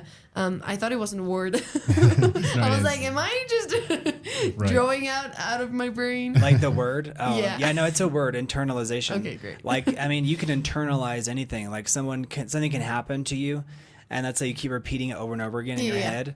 And that's why, like, if somebody hits you, it's so traumatizing, because you keep reliving that, and then it's like you can become a chronic victim of that. Yeah. Because in some way, your coping mechanism was to keep reliving the moment, and then you put yourself in situations where you're with abusers, which sounds crazy, but that's what we see that again and again with therapy, and people talk about that kind of thing. Internalizing is just recognizing different patterns and like adopting it to your Dag normal. is here. Dag Overhaul is here, by the way. Dag. Oh, hi. But yes, we can internalize stuff, and then sometimes people externalize stuff when maybe they shouldn't. Like people going crazy in the grocery store, or have you ever seen people have emotional outbursts lately? It's like, Yes. I think it's like a look at me type of thing. I think there's several things going on there. Y'all, let me know what your theories are. Why it are people depends on the having these intention. emotional breakdowns? Because the last time that I saw it, it was actually at a supermarket, but it was this woman that just like out of nowhere just started bawling her eyes out, and it didn't feel that way. It felt like, when the energy shifts when a tragedy happens, Right. like you still don't know what the tragedy is, but you know that it's already there, and Right. it's like, Yes. what's going on? And so I was in the supermarket, and I was just walking the aisles, because I love going to the supermarket. It's like very therapeutic to me. Yeah. And I just like felt this energy shift, and I took my earphones off, and I was like, what's going on? And I kept walking, and I saw this woman that just like started crying out of nowhere. And I mean, I didn't approach her, because it didn't feel like the right thing to do. Like it wasn't my place. But I don't know. It kind of was nice. It was like poetic to that she encounter. wasn't hiding her emotions. Like she was actually feeling yeah. in the I public mean, place. it reminded me how life can shift in a second, and like how just like we're all going through something. And 100%. I mean, that's always a thing that's active in my brain. Like I know everyone is living a life as vivid as mine, but it's That's just, a really good point to say that way. Like as vivid as mine. I've never heard anyone say like, because it's like it's not just there, but it's like they're seeing it in HD up close. Ideally, yeah.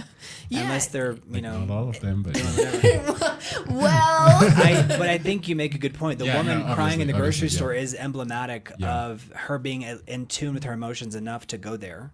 yeah, or just being like that line not even being asked in her system, and just like jumped straight to feeling the feeling and being in an emotional state. And it just, I don't know, a part of me felt for her, and a part of me felt for myself. And I could see myself in her, even though I didn't know her. I didn't know what was going on. I didn't know if it was a tragedy or if it was whatever it was.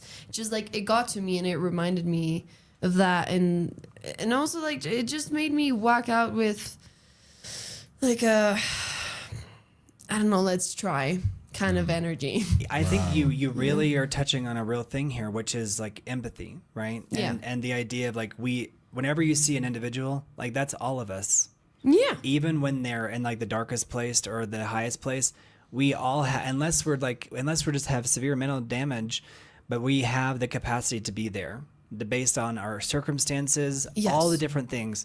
So it's like whenever someone's hurting, like you feel it. I think unless you're like a full blown sociopath, I do think that you feel it. Absolutely. And that's why it's so exhausting. I think to have a lot of empathy, it can really wear you out too. Yeah, because even if I didn't approach this woman, I felt for her. Yeah, I saw her, and maybe she saw me in like a spiritual level or like a physical level. I don't know.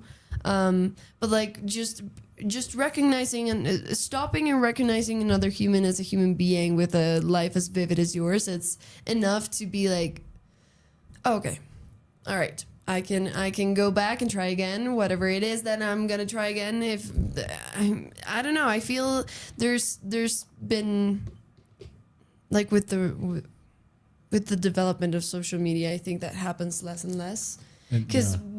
It doesn't happen the same way if you watch it on your phone, you know? Like, if I were to watch somebody crying on their phone... like the vibe. You can't feel it fully. Yeah, like, it's not... Like, I can be empathetic as well with a story or with a whatever it is that I'm watching. Mm-hmm. But it won't take me to the same place with the same intentions of, like, I feel for you, I see you, I recognize you, and I'm just gonna let that exist. Rather than me seeing it in the phone, because my first thought is gonna be, is this a performance? Is this like if for someone's attention? crying, especially if they record themselves, right? Exactly. There's that idea where it's like, okay, there's a certain level of performativity here.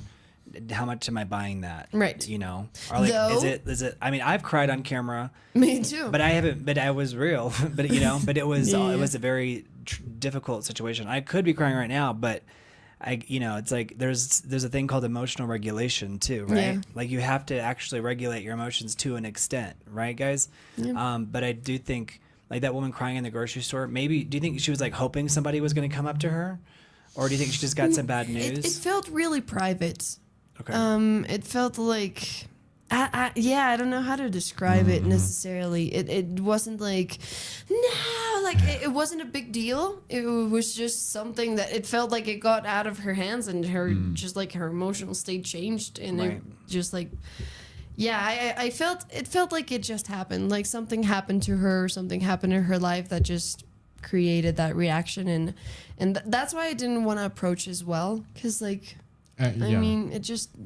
You can sense those things, you know. And I think that's a very, like valid description of what's honest too. Like it didn't felt honest for you to go and approach her, and right. So it's better to hold, that feeling because it's, like counterproductive. Maybe if you go and be the savior, like, it might be.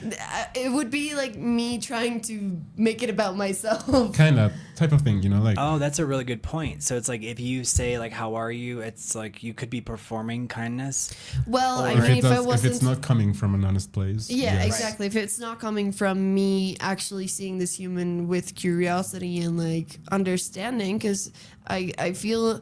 At the end of the day, empathy is a type of understanding, like not necessarily in like a intellectual level or a 100% understand what the other person is going through, but it is like an openness to an understanding, like a deeper understanding too. Maybe I don't necessarily have any clue to what you feel in this certain circumstance.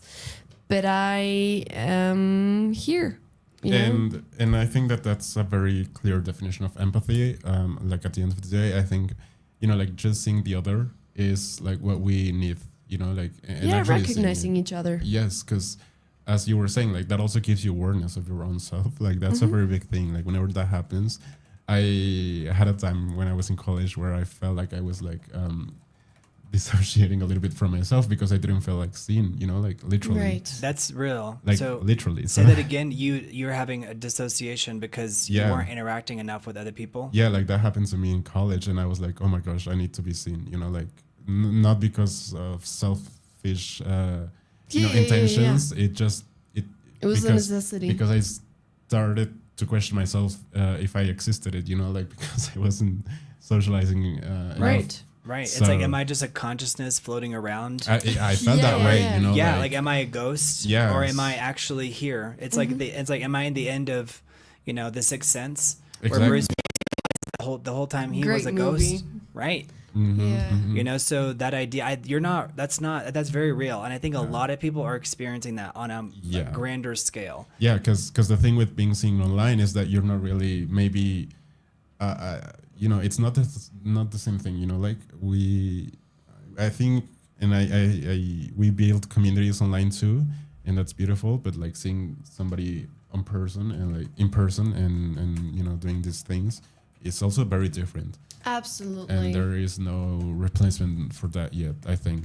So, yeah, I think that is also part of what makes us, you know, form our identity. Maybe, you know, like us being ourselves. That also is like a very big deal, you know, like. Absolutely. You know? And it's also very brave. Yeah, exactly. To Like be that's, yourself. It's no small thing. yeah, like Yeah. that woman crying, you know, like even if she didn't want to be bothered to, like that is also like very, you know, like valid, you know, like Yeah. It's hard to very say. honest. I think sometimes I think in the past there have been times when I'm not like overly emotional, I would say, but I'm like, I do, like, please come over here and like ask me how I'm doing. You know what I mean? Yeah. But I do think there is a societal boundary. I'd be curious to know what the audience thinks. What do y'all think when you see someone crying in public? Do you go up to them and say like, how are you? Or do you just leave people alone? Maybe it's a self-preservation thing when we don't do it because there's a concern that that person could lash out at us, or they may be so unemotionally or unregulated emotionally that they may lash out at us or harm us in some way. Or sometimes it's even yourself that you cannot handle that Right. state in that moment or that day, you know, because like it has happened to me with friends, for example, and this has created a sense of blame in the past, like Okay. or feeling guilty Yeah, for not it's being therapy laid on able us. to. I'm obsessed with guilt and blame. I think It's there are so cultures. powerful. Yes, It can drive you so Oh, far away from who you are and what your preach, intentions sister. actually were. Preach. Let us know. Yeah, Blame, 'cause- guilt, and then feelings of inadequacy as well. Right. But tell me about this blame thing, because there's like shame cultures and there's guilt cultures. Right. I feel like Latin America and America is like a guilt culture, whereas Yeah. like Japan is like a shame culture. Yes. Whereas like they're like, shame on you, like you bring dishonor to your family. Yeah, or Korean people as well Right, are very exactly. like shameful. In Right, a way. which is like why they like celebrities get completely canceled for like the tiniest Yeah. infraction. Whereas Yeah. in the West, we're like, oh no, if you're a Go Kardashian, ahead. we're gonna put you in a Disney show. Right. Right. You know? Yeah, Crazy. it's so interesting. Yeah. So talk about I blame. I felt a lot of guilt and shame and not being able to be there for my friends like in an emotional level. Like, I mean, I obviously was there for them, but like I don't know, it felt like There's I had only- to be there every Yeah. single time, and there were days where I was dealing with my own things and I couldn't show up in the same way, and that created like a lot of guilt in terms of like just I don't know. Do you still it's carry very- that guilt with you now? Like, do you still have that guilt, or is it some? Because I know the feeling. Like sometimes people ask me for help, but I'm like, I know you think that I can help, but I actually can't help the way that like I can't the actually. way you want me to help. Or if I do help you the way that you think that you need, it's like this idea that I know I would better. do disservice. Right. Right. Which maybe sounds like cruel in and of itself. But Yeah, it's that's where the guilt comes from, because Okay, it right, feels tell me. incorrect, but you understand that it's maybe not the best thing to do. Right. Because, for example, I do carry still to this day a lot of guilt with one of my friends that is not in a very good place right now, and it hasn't been. They haven't been in a very good place for a long time now, and so it felt. I don't know. We were going through the same thing at the same time, and so at that moment, felt like we were so close to each other and so like present for each other, because we were going through the same thing and experiencing almost the same exact situations and had the same age, you know, like all of these things that make you close to somebody, especially going through something like a situation that's hard. Right. But then I thankfully could like I managed my way through it and out of it and found something else and found my passions and community and everything, and this other person didn't just like didn't have the same opportunities or whatever it was. Is this someone who wanted to be an actress? No. This was just my friend from high school. So is she still like in a dark place? Yes. Okay, Yeah. so like years later, do you still feel like some like residual guilt? I do. I feel very guilty because I don't know. The other day, we met and we went to grab a coffee, and just like I realized how different our lives were after living through the exact same things and going through the exact same struggles, and like I don't know. It felt like it was like. I mean, I'm very thankful, obviously, for everything that I have and that I've built and everything that I'm living through. But it was like, how did I get here? And Where did it go wrong? Oh my like, gosh, tell me about it. how is it so, like, from us going through the same things, like, how did I get out of it and how she couldn't, you know? Yeah. Like, that's just, it feels, and so in my discovery of all of these things that got me eventually out of the situation or the state, whatever it was,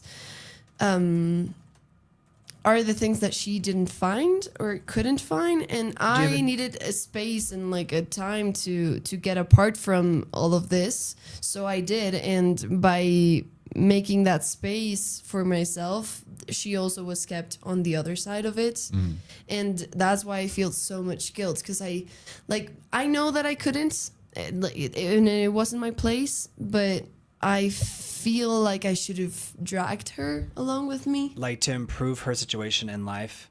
Like it you felt can't like I change found a way people's- and I didn't necessarily share it with her, but it wasn't that I didn't want to share it. It was that I was living in another country and I was doing my own things and I was growing in a certain way, and I kind of like left everything that made me sick behind. And she was one of those things. I mean, not necessarily the thing Right. making me sick, obviously, Right. but like a part Well, of that life. Everything in life is like a pattern. Yeah. And so everything is is a part of a pattern. And so sometimes when you leave relationships, you're leaving because you can't help but be a certain version of yourself with that person. Yeah. So it's like you have to change your environment, or you have to change who's around you. And that's why I make an active point to call everything out so that we all kind of know where we stand. And if we need to change it, we can talk about that. Yeah. And like it's like a safe space to do that. Yes. Because I think ultimately everything is a pattern. Like everything is a pattern. Everything. Everything you're doing is like we're all coping with reality. Yeah. In some way, shape, or form, and how we're negotiating with it.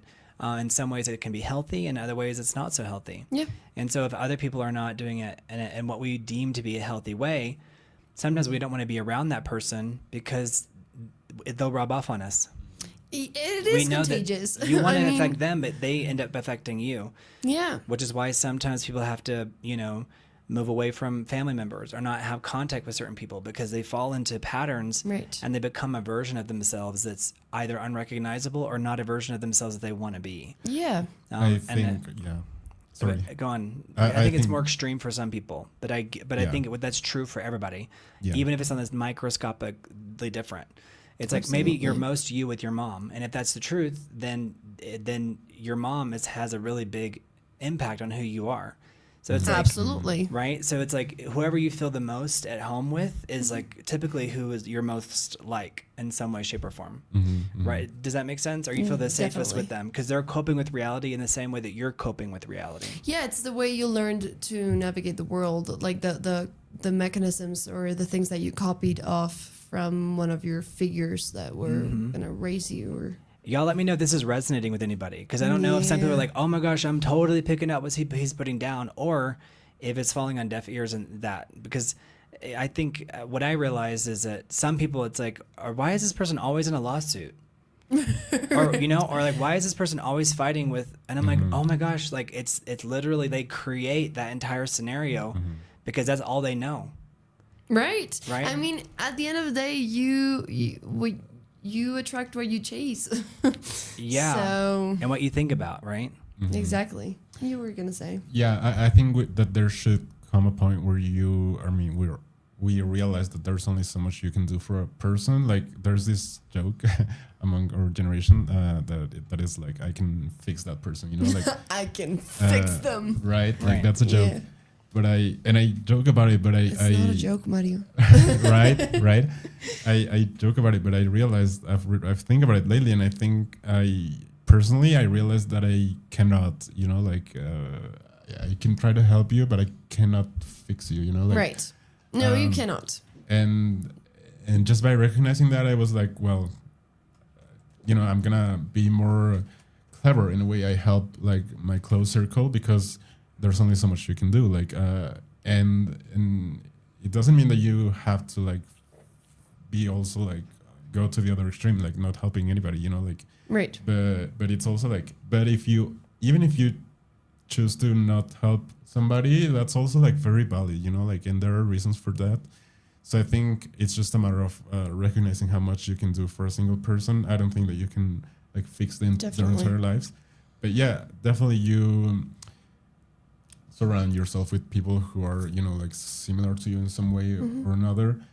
But that's also because if you don't, you ultimately pick up the behaviors of the other group, you know, and that can Definitely. Absolutely. that can Yeah, lead I to- mean, You're like- your you're- environment is always going to inform the place that you're standing at that Yeah. point in your life. I mean, and that like that reminded me of humility. yeah, You know, like being humble enough or having enough sense of humility to know what is that you can work on Yes. and fix Mhm, mhm. about that person. Not necessarily fixes my word of choice. Right. This does bring up a really big question though, because we're talking about like our own individual responsibility as Yeah. a person. Like, but at what point does it become society's problem? Like at what point? Because this is kind of why people talk about dystopias. It's because a dystopia is always trying to fix some core problem, but by doing it, it's like it becomes like mass surveillance or total control, or that like everyone is, you know, intoxicated on some level by the you know, like in Brave New World, let's say. So I'd be Well- curious. It's like at what point does society step in? Because there are some people who are in a really bad place, and I'm like, they need help. But if I don't help, who is going to help? Right. Do you ever have that idea? Yeah.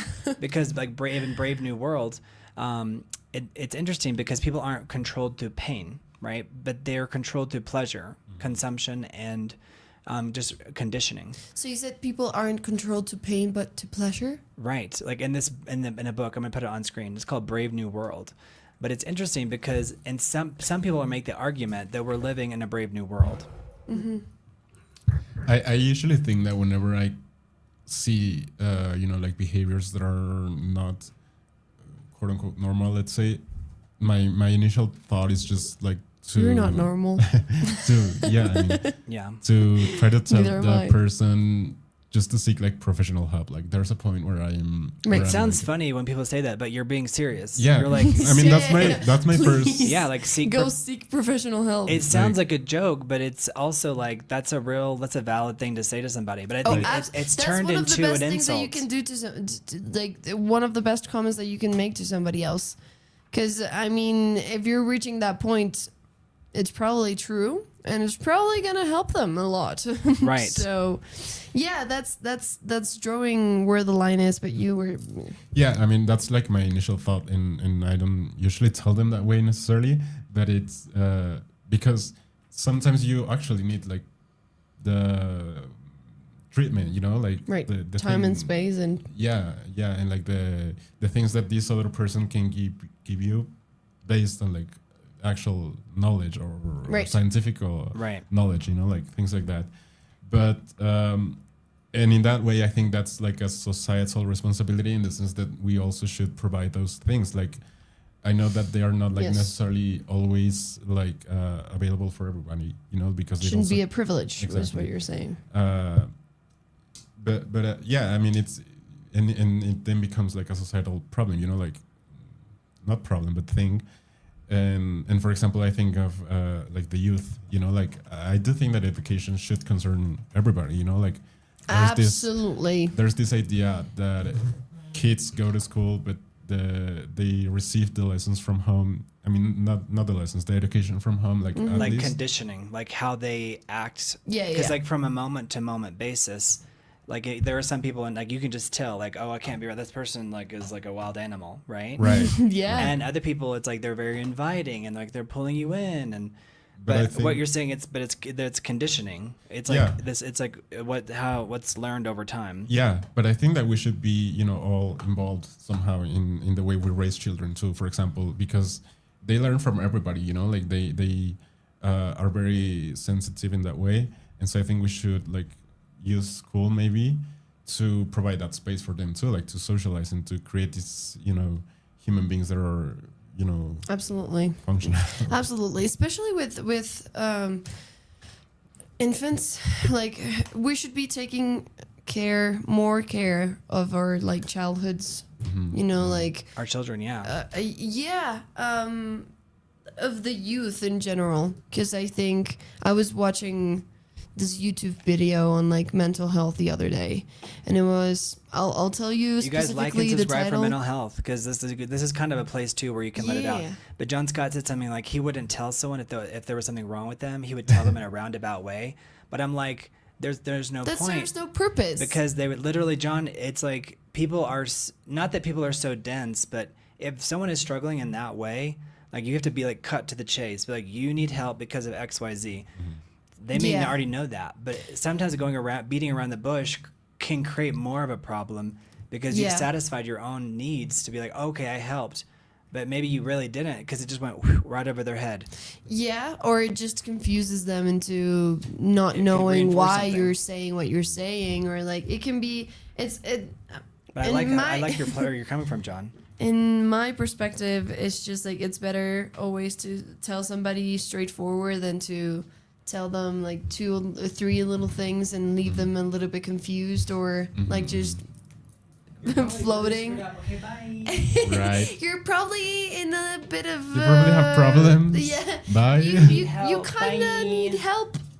Okay, bye. Right. Yeah, no. I think I mean, it depends, right? I think it's also presumptive to be like, oh, you have the answers, but I think this kind of a space does create a lot of emotional intelligence of being like, no, this is what's going on. Yeah. And I think we're usually aware of our place too. Like, I wouldn't tell that to that lady crying in the Right. supermarket. Like Yeah, I would yeah. tell it to a friend, maybe like to family members. I don't know, but that closeness also informs us about like where should we, The where types should, of like time and place relationships. and like like that sensitivity for us to be like, okay, I can tell this person Right. in this way. Because I want to help, but I cannot, like Yeah. things like that. Yeah, I don't know. I feel like a society, when society should be involved is when it affects, well, I don't know. I feel that that's a very reductive idea. Because I was going to say when it involves the majority of us, but that would leave the minorities out. And I feel like there's a lot of issues during this time and place in the world, like different areas. You're right. So it's that like, who is are- the majority? Like, does the majority actually know better? Right.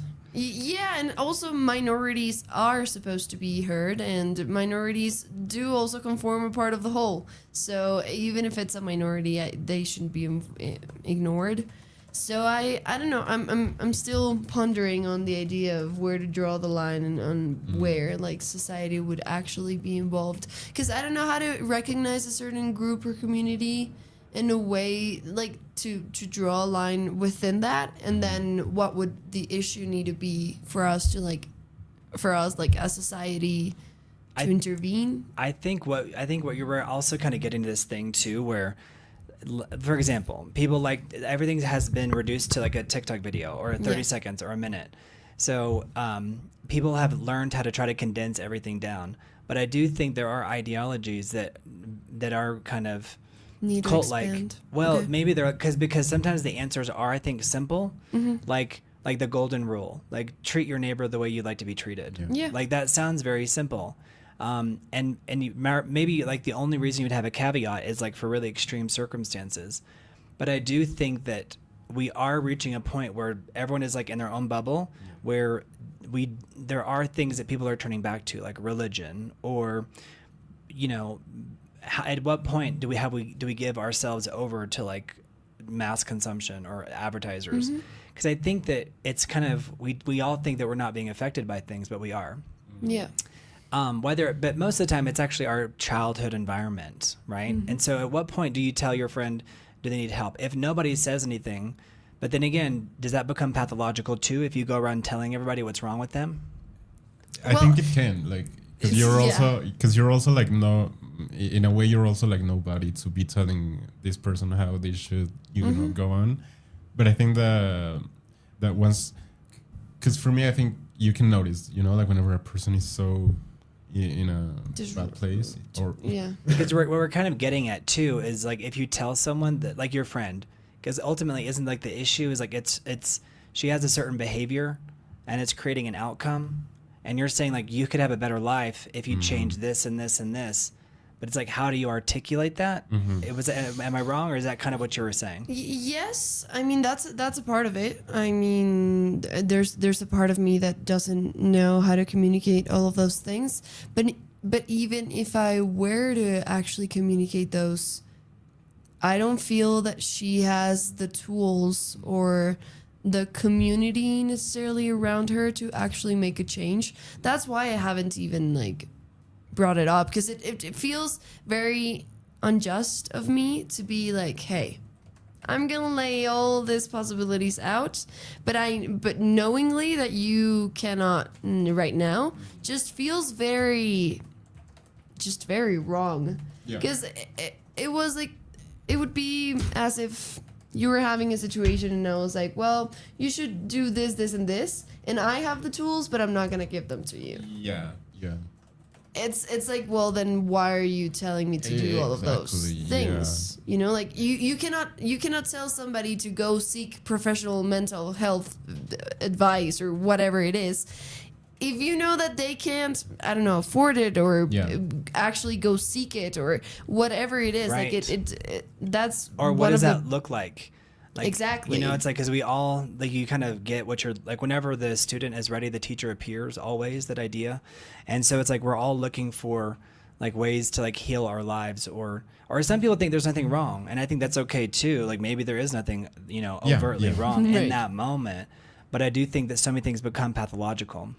Definitely. Mark Sands he said, in my experience, kids will be kids no matter what. Monitoring interactions is important. But I think that's true. So much of it goes back to Freud. Like, who we are comes from. Don't you feel like you were very lucky in terms of the environment that you were raised in? Like, it was a healthy environment.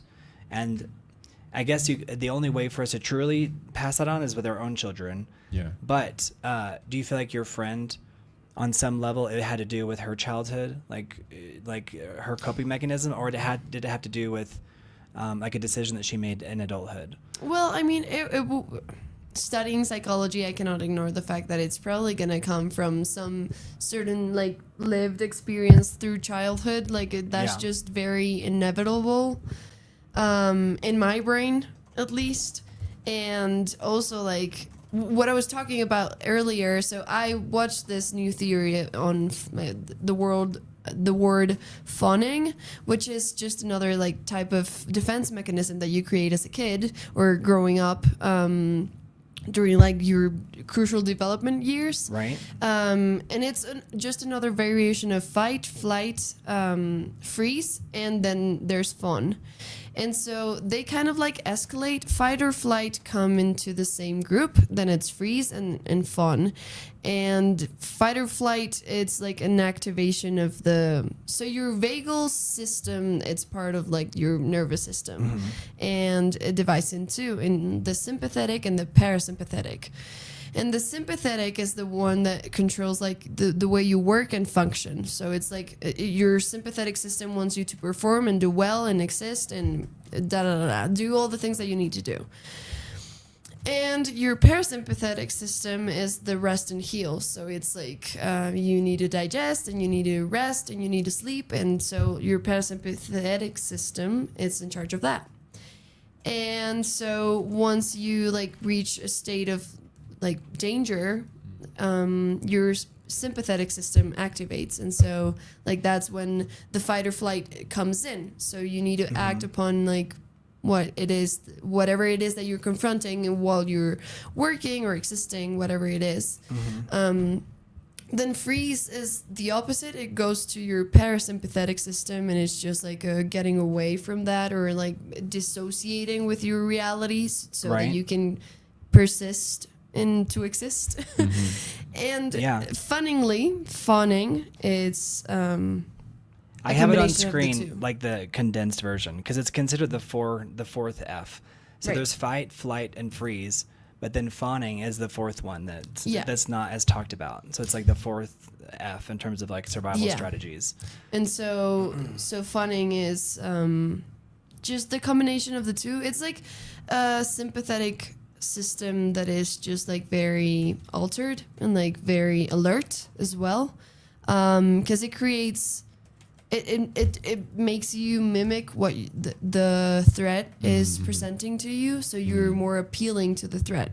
So instead of like fighting or going away or freezing in front of the threat, you're actually making yourself more appealing to it, or like more friendly towards it, so that it accepts you, and so that it still like is a part of your life. Because as a kid, you need your parents, and you need, even if they're neglecting you, or like it's abusive relationship for whatever reason, you still need them to take care of you, and you still need your needs still need to be met. And so by you adjusting, I don't know, your moods, so you're always very friendly and happy and so that your parents don't get mad at you and hit you or abandon you or whatever it is. Honestly, I've never heard of fawning before. It's very interesting because it's it's like kind of blowing my mind. So it's chronic. So just to what you've said already, which is chronic people pleasing, like putting people's happiness and comfort completely ahead of your own. No boundaries, struggling or failing to say no out of fear of rejection, conflict, or anger. Mirroring others, submerging your own opinions, taste, and feelings to match the person you are with. Over apologizing, saying sorry constantly, even when you did nothing wrong or are not at fault. Hypervigilance to mood, constantly scanning the emotional state of others to anticipate and diffuse potential conflict before it starts. Right.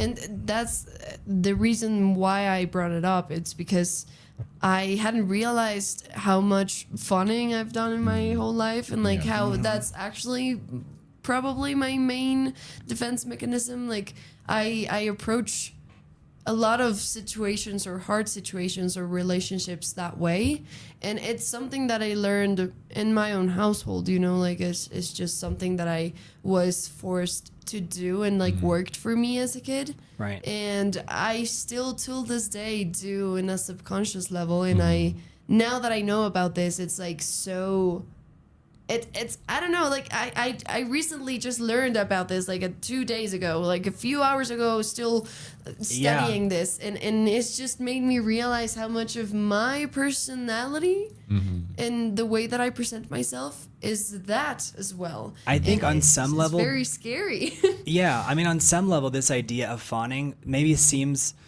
like just basic, you know, adaptive behavior, but then things become maladaptive. Yes. Because the reason why fawning isn't good is because, you know, because on the surface, I'm like, well, and it doesn't seem like yourself. Right. Because it's all about perceived danger or trauma. So it's about perceived danger or trauma, and then you're appeasing, pleasing, and submitting to the source of the perceived threat, whether it is a threat or not. And so it's a dysregulation of your vagal system at the end of the day. Like it's not healthy. From whatever point of view you want to see it, it's not healthy for your system or your community or your relationships or your psyche. It's just like it's forcing you to maladapt to something that you shouldn't be morphing into. Right. Do you think that, like in terms of behavior on an individual level, because the bigger argument I think that I'm making is that we're all like our behavior is being morphed by technology and by modern times.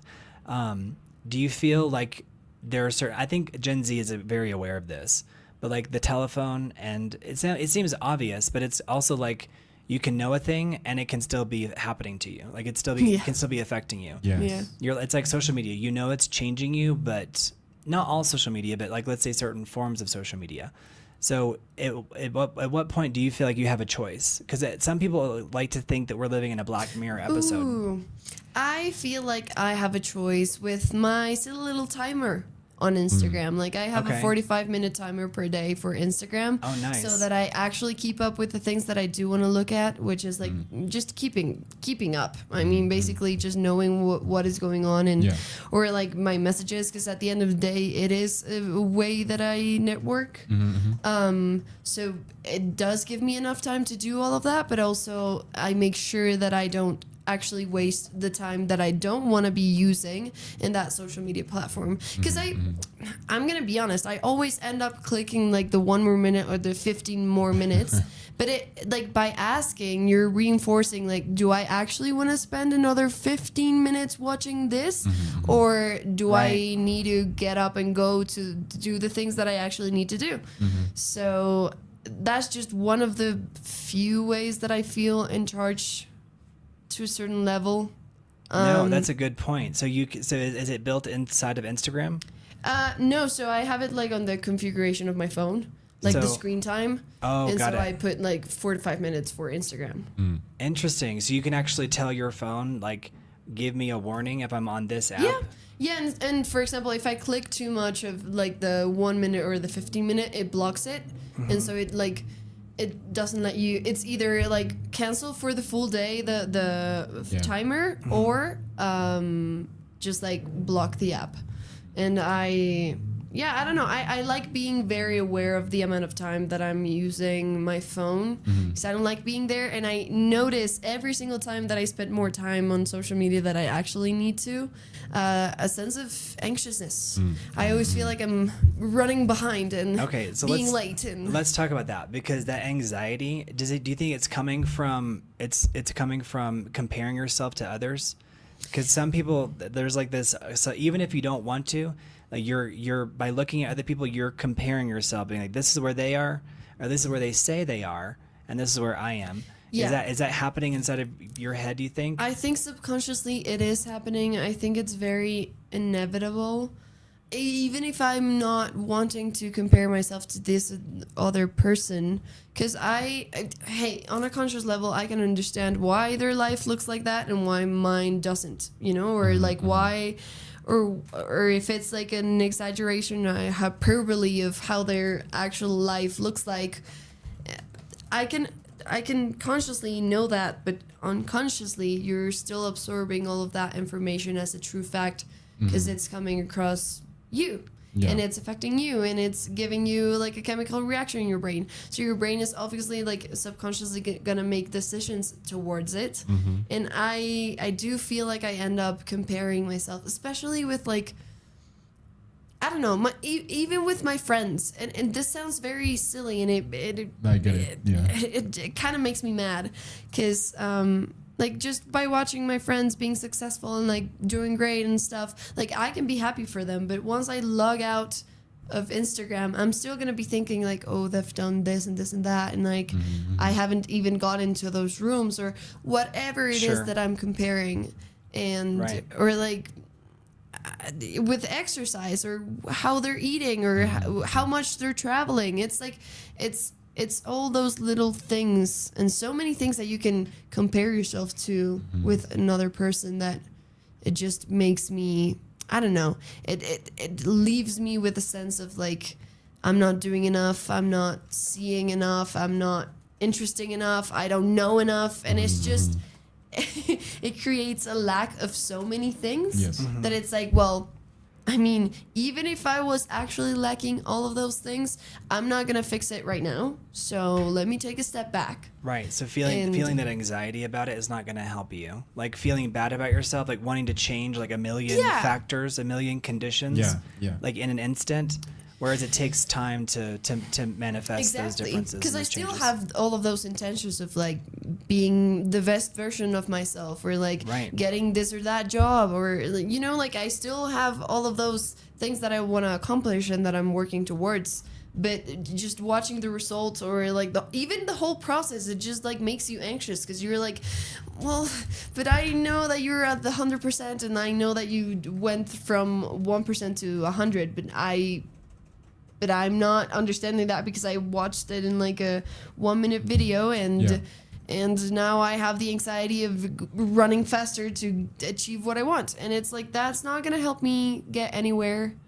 I'm just going to, taking a step back and focusing on what I actually want to do and keep working on myself the way I'm doing it and not letting just like those images affect you. blur my mind. I think you're not alone. I think it's actually kind of surprising how little we talk about it. And I think it's also because on some level, like we're being censored because the things that we're on is like where we would talk about it. Yeah. So it's like that's why there's such a big talk about, like I did a video on like the third space and I feel like it was totally suppressed. Really? I really do. Now obviously it could just be like, no, people just don't like your video. And I think that's totally valid too. But I don't think I think anything that's like encouraging you to get offline is probably not going to be supported online. Yeah. By the platforms themselves. Absolutely. At the end I think that's dystopian, that aspect. Yeah, the platforms drive the conversation whether we want it or not. Like I remember this, like I don't remember who said it, but it was just like if you need to talk about something and it's not being talked on that platform, you would actually need to create another platform to talk about it. Maybe that's also why other platforms have been created. Like maybe TikTok was a direct response to something that people were not getting from YouTube. Yeah. Or Instagram, was a direct response. Because I think Instagram was like, we didn't want to have all these conversations like we did on Facebook. It was like, I'm going to post my picture and that's it. Yeah. And I think people can still fight in the comments, but Facebook was like, that was like, after 2016, it was like, that's a place to go to fight. Yeah. Right? Yes. I mean, that's why so many Twitter. people. Yeah. Yeah. Yeah, or from like a lack of things existing in Twitter or circulating, like the lack of actual conversation. That's why, or that's one of the reasons why I think Substack was created. Because I don't know, I used to love going on Twitter and like, I mean, I was introduced to Twitter when I was very young, which I wouldn't recommend, but I really liked it.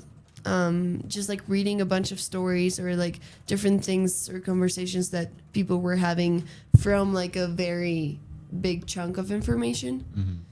And it was different too. It has morphed. Yeah. It was different too. Like I think that's also the issue maybe with social media, because it starts as one thing and then it becomes another thing. Like the opposite. So.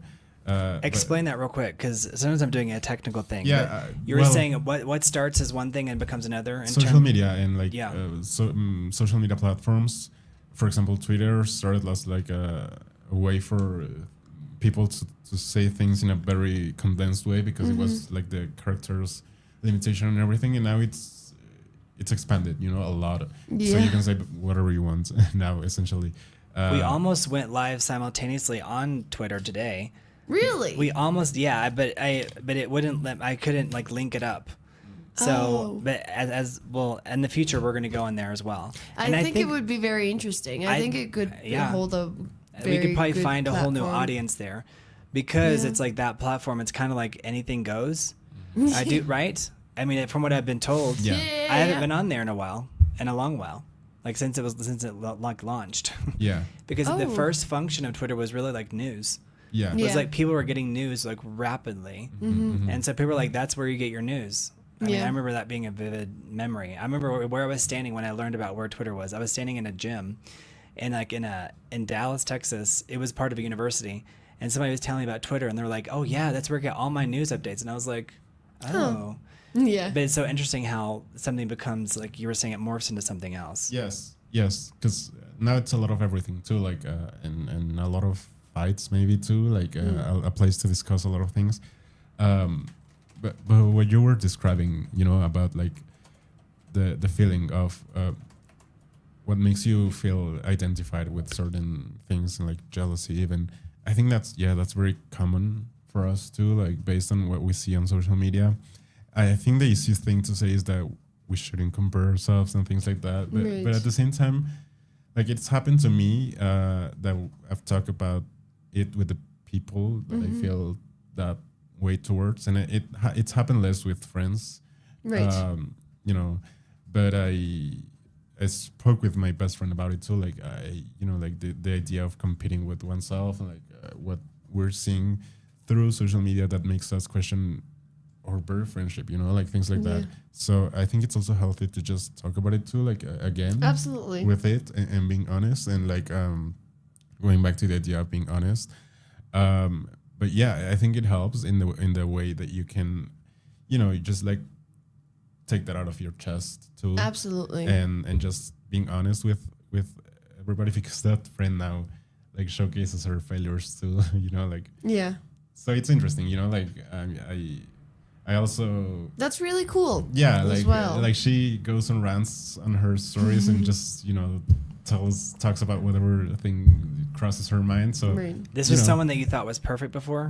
no, it wasn't. It's my best friend, and, okay. we kind of had like a talk where we were both kind of like telling each other that we were feeling this way towards the other. In a way, it was more of a misunderstanding, but just by talking, we understood each other better. Yeah. So because we thought that we were having this, lack of relationship dynamics too, but we talk about it, and Right. it became like more Yeah. transparent and honest.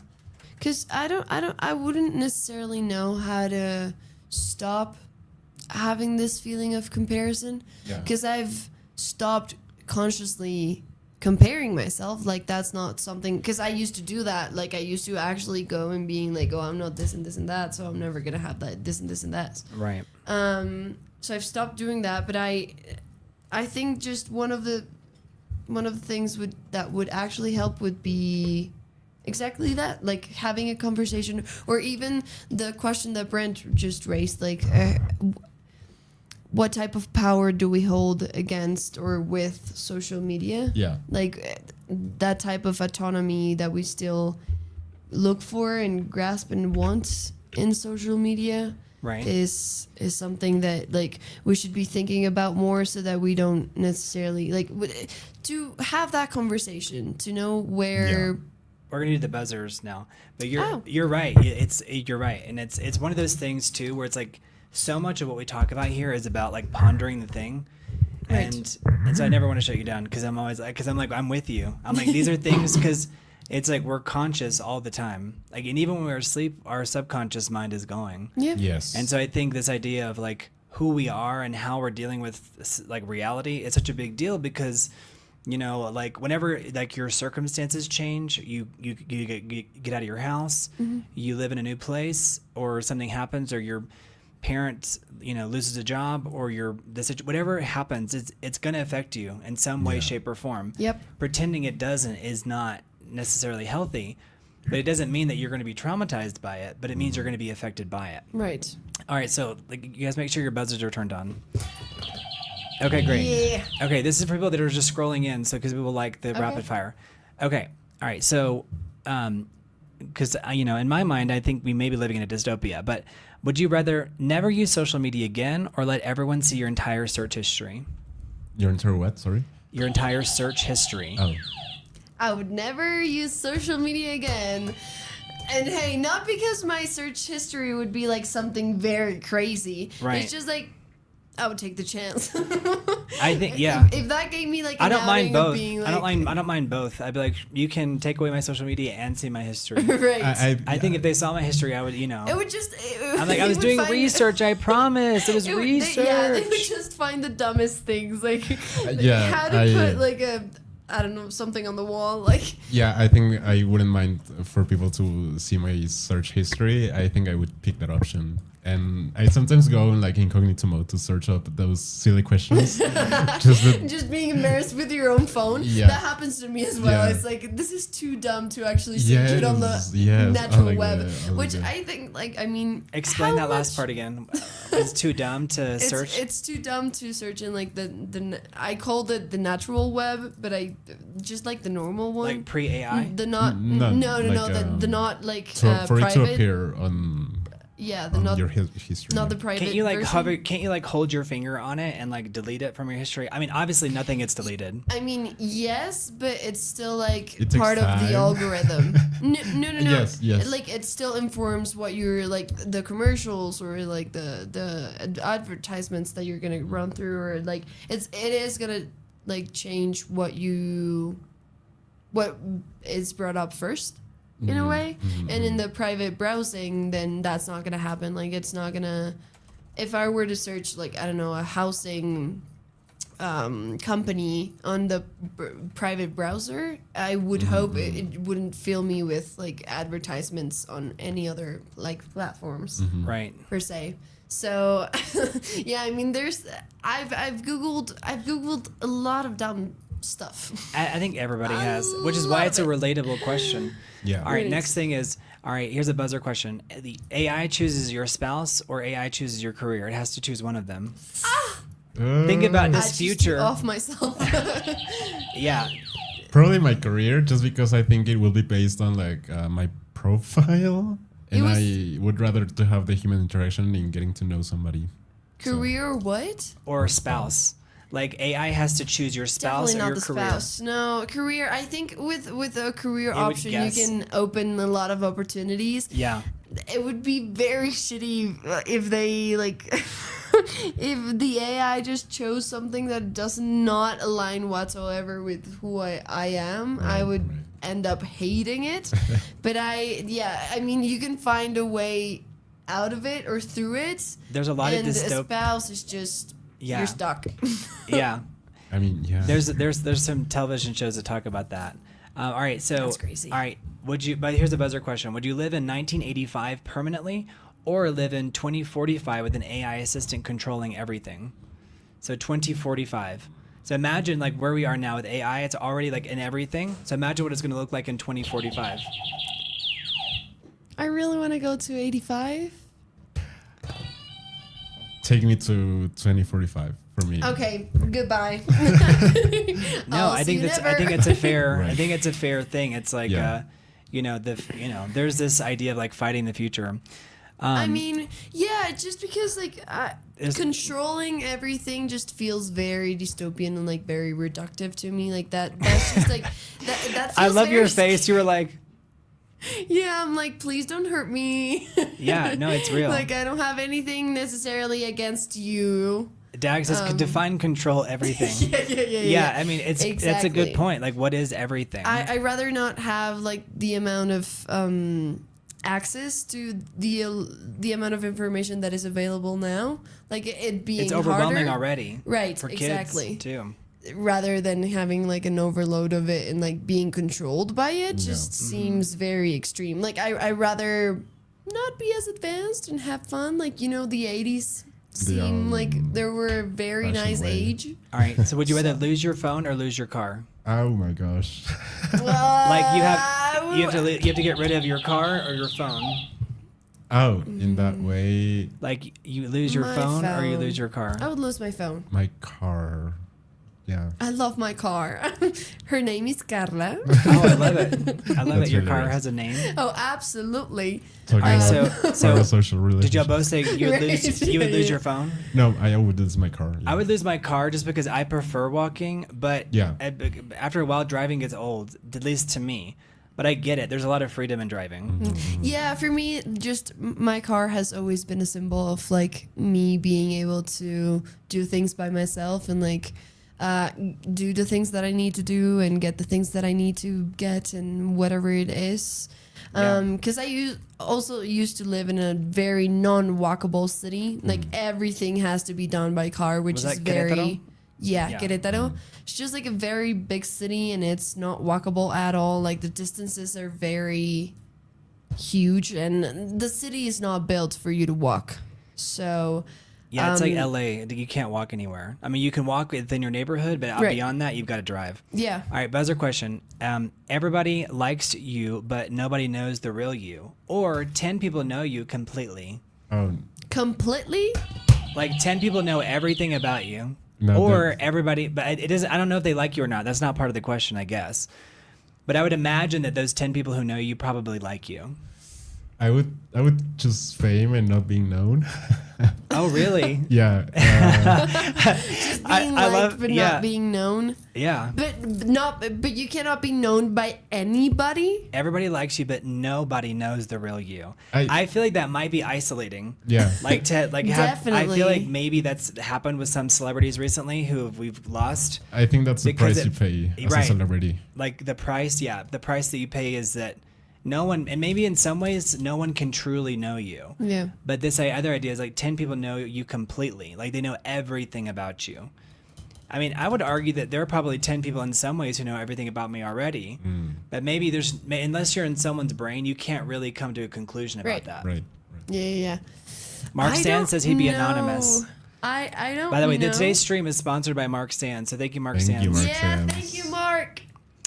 Thank you for being here All right. as always. Instead of pondering the last one, we're going to go to the next one. Perfect digital life Okay. or messy real life?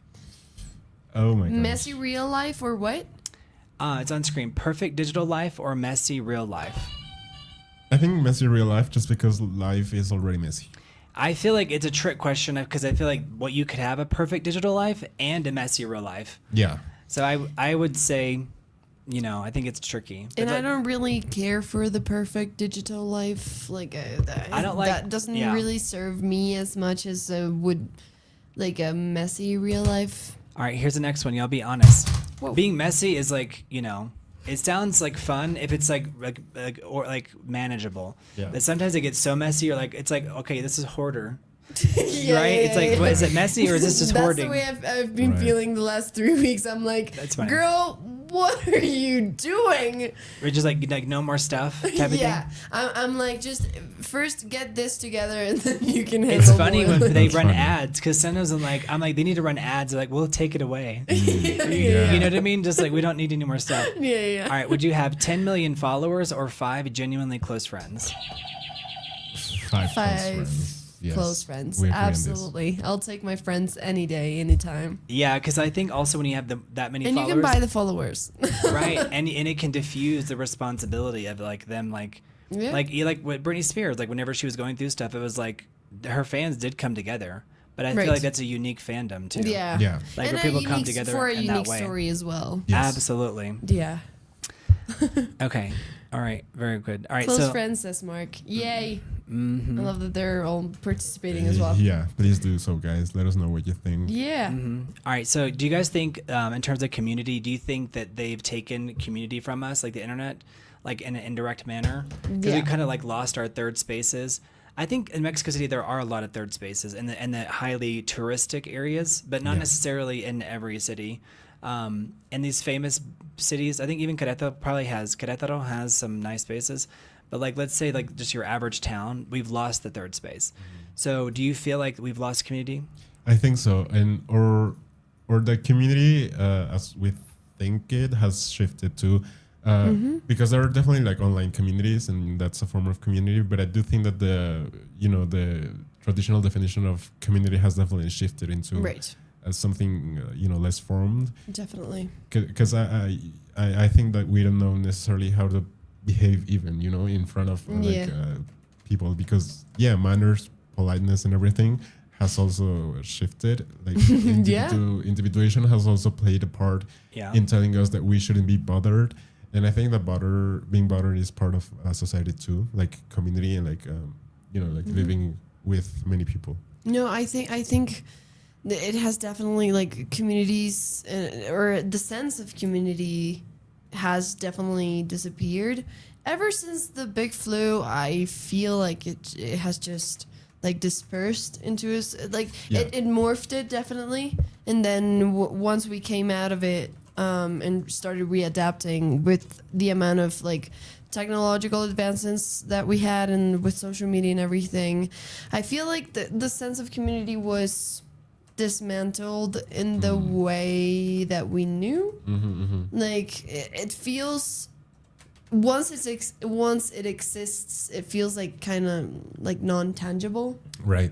like not very real in the sense of, I know that there are a lot of communities online, but I wouldn't necessarily be like, oh, if I'm in trouble, I know that my community has got my back. Right. You know, like, or there's some spaces that I still feel like would, for example, if I were to be like, I don't know, an audience member here, and like, or one of them was to be like, hey, I have this issue, we would also be like invested in that. I think there's like a time investment too, because it's like Right. you get to know people over time. So it's like you have this, you really do feel like you know the other person. Right. Yeah. Do you guys think churches, clubs, neighborhood institutions, and civic groups are just generally weaker? Like a civic institution would be like, let's say the YMCA, or like the Rotary Club, which maybe there are a lot of groups like y'all didn't even know about. Yeah. Like the Lions Club, the Rotary Club. There used to be a lot of community in our communities, Yeah. and we've lost a lot of that. But why do you guys think that is? Do you have a theory? Yes, I think a lot of it has become digital. First of all, Yeah. and secondly, I feel that the lack of commitment is not only in relationships; it's also like, or relationships with like, for example, religion. I feel like Right. those type of communities have been looking weaker in the past few years, and I do attain that to the fact that we now have, or feel like we have so many possibilities, and we do. That's But something that Mark just said. He said the choice is much more open. exactly. But has the choice made it so that no one's making a choice? Like, does the Yeah, people I feel mean, like they're in their own bubbles? Yeah. Now or it's also that you're not making a decision because you're taking so many things from so many places, and that's the way that I think about myself spiritually now. Like the other day, I was having a conversation with a friend, and we were talking about religion, and that's the thing that we were saying. Like, there's so many things that I've taken from so many different religions and communities that I've adapted to my own belief, and I don't think that's incorrect. That leaves me as an outsider for all of those communities, because now like I take some values from Catholicism church, and Right. then like I take some of the Buddhists ideologies, and then like I believe in my spirituality from like astrology and the stars or whatever it is. Right. So like all of these mixed things that I've been informed about from social media platforms, or like just with the amount of information that we now have, that makes me not be a part of anything like real in the real life, like I can understand and belong in so many different places, but necessarily not like in the physical form. I do not belong to the Catholic Church anymore, and I do not belong into like, I don't have a place where I'll just like go, and if I don't create it for myself, then I don't have it, and that's not a community. That's That's a very the good argument. theory. Does society work if everyone belongs to a different like microculture? I think in a long. I'm gonna use the restroom. I'll be like, do y'all need to use the restroom? Anybody? No, I'm good. Okay, I'm gonna use the restroom real quick, and you guys talk about this. Hopefully, we'll get, since we can't do super chats. Hopefully, we'll get a Venmo while I'm gone. Yes, please do so. Yeah. But and then the next question would Very be, good, Mr. Brent. are we becoming highly connected individuals without communities? Like, we're more connected, but are we really communities? I think to answer the first question, does society work if everyone belongs to a different microculture? I think not necessarily, not in a traditional way.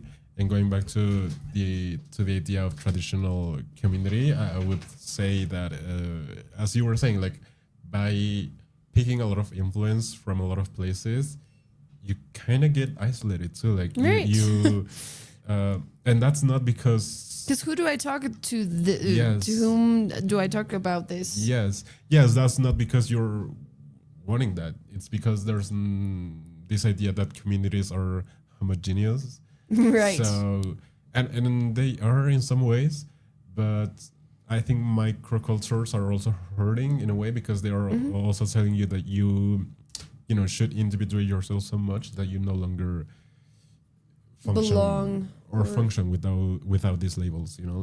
Right. The idea of being this So- and this and this and this. So the idea that if you're not able to define yourself, you're not gonna find a way to fit in. I think so too. Like Yeah. That's very dystopian in itself. Yes. Because, like, I mean, I would like to think that one of the reasons why we're here on this earth is to actually, discover that. Yeah. No, I think we who are. you are and what you are, and depending on where you're standing and what your context is, and like the things that you want and need, and Totally. so it's like for me to. That's why it doesn't make sense, because a community is built for that specifically to explore all of that and to be sure or unsure of so many things, but within like a community just makes it first of all more valid because it's accompanied by other people and you kind of like get the answers, I mean, in microcultures, the only thing that do is nurture. Well, at least that's the way that I think of it. It's nurture a bigger culture. Because if you have different groups, like I think of it as Divergent, the movie. Yeah. Like having. I mean, that would be maybe not five options is not enough, or like having a variation of those. I love that series. I don't think it's perfectly executed, but I love it because. Me too. And then I also love Shailene Woodley, who was on the Drew Barrymore show. Did you see that clip? No, but oh my gosh, she said like just a little bit of a tangent because it's similar because we're talking about the Divergent series and the main actress. You remind me of her a little bit, like in all the good ways. Truly, like but Shailene Woodley, she said, that she like she talked to some like a therapist or something, and she said. It took her a while to like get down deep, but she was like, I am so mean, like to herself. And so she literally said on the Drew Barrymore show, she's like, I learned that I do not like myself. And like, it was like Drew Barrymore's like, it blew her mind because of like the level of self-awareness. And then also like kind of going back and then healing that. Right. Because you do need to like yourself, right? Yeah. Right. But she was like, I'm so incredibly like cruel and mean, but to myself. And I'm like, dang, I'm relating. Do y'all relate to that? I have a fun game after this. We're gonna end on a really fun way. Like that doesn't surprise me at all. Because honestly, like the one of the major things that I've been working on for myself the past few years is self-love. Like my lack of self-love. First of all, now I understand that it was learned you're great. And like improved. Yes, Thank you. you are amazing. Sorry. Like I you. love it when you come because you're so like you're like a pillar of strength, and Mario, you are as well. Thank you. But you're such a pillar of strength. It's like I will tell you, you emit like resilience. You know what I'm saying? Yeah. And I think that's really powerful. And I think maybe there are some things you're talking about fawning, like. That can be a thing that's like maladaptive, but at the same time, I can see you flipping it on its head and using it for acting to like create the environment that you need. Does that make sense? Absolutely. And it's one of the things that I am grateful about myself. Like going through all of the things that I've gone through and like that have shaped me in the way that I am now very grateful for. But it has taken so much time to actually, first of all, recognize that voice in my head wasn't my own. Like it was another part of me talking, another version of me. Like you're not the voices in your head. It's like a ship going by. It's like you don't have to identify with the thought. It's just like another reality negotiating with my own current like reality. Like maybe that voice is my 7-year-old, like or my version of when I was 3 years old and I was getting yelled at. Like that's me being mean to me right now. And yeah, I don't know, like self-love, it's a word that has been overused. Well, not overused. I think it's been abused by individuals, by certain like people to make money. Exactly. Or they're like, there are people that, I mean, listen, there are some people that talk about self-love who I think are great. Like Louise Hay. You can look her up, later. Louise Hay. Now, it's probably an oversimplification of like how to heal your life, but she wrote a book, You Can Heal Your Life. Okay. But she says the first thing is that if you don't love yourself, everything else is pointless because you're not actually going to try to solve it. Yeah. I read a book which was very transformative, and I really recommend it to anyone that's going through a hard time in their life and just like not finding themselves or really struggling to keep themselves up. I don't really remember. I cannot recall the name of the author. But she was a psychiatrist, and she struggled with her own mental health. So it's kind of like an autobiography, but like from like a healing perspective. It's called Building a Life Worth Living. It's really good. And yeah, I mean, it touches on that, like the basics of self-love are needed for you to heal in any way or shape or form. What's like the name of your book? I'm going to pull it up. You can heal your life. Building a Life Worth Living. All right. I think these books will change your life. These books, it's like whenever you read stuff, it's inside your head. And so it's so important to be careful what you expose your mind to. Yes. Absolutely. Because like garbage in, garbage out. Yeah. Right. And so that's why I try to be selective in like what we talk about and like how we talk about it so that it's healthy. Absolutely. And it's called Building a Life Worth Living. Yes. Yeah, for me, it's hard to like. I sometimes think that is not very healthy, but it's kind of like whenever someone's trying to do me harm via words, I'm like, you cannot tell me anything bad that I haven't told myself. I'm already so mean to myself. You think that you're going to be mean to me? I'm so mean to me. Like I put you to shame. That's me. I'm so mean Like, to myself. do better insulting me next time, No, please. for real. I'm like, if you're gonna insult me, like at least creative. have it be something I can like gnaw on and like get better. Like you know what I mean? Like I can better myself. Like munch on. Roast me good. Like that's me Right. definitely, but I know it's like not healthy in the sense that it's like we shouldn't be like so self-depreciating either. But, Right. But Yeah. but in some ways it's like we have to find the comedy in it while we're still healing, because Yeah. otherwise it's it could be so traumatizing, right? Self-deprecation is just one of. If anyone's getting value out of this, you guys like and subscribe, because Yes, I do please.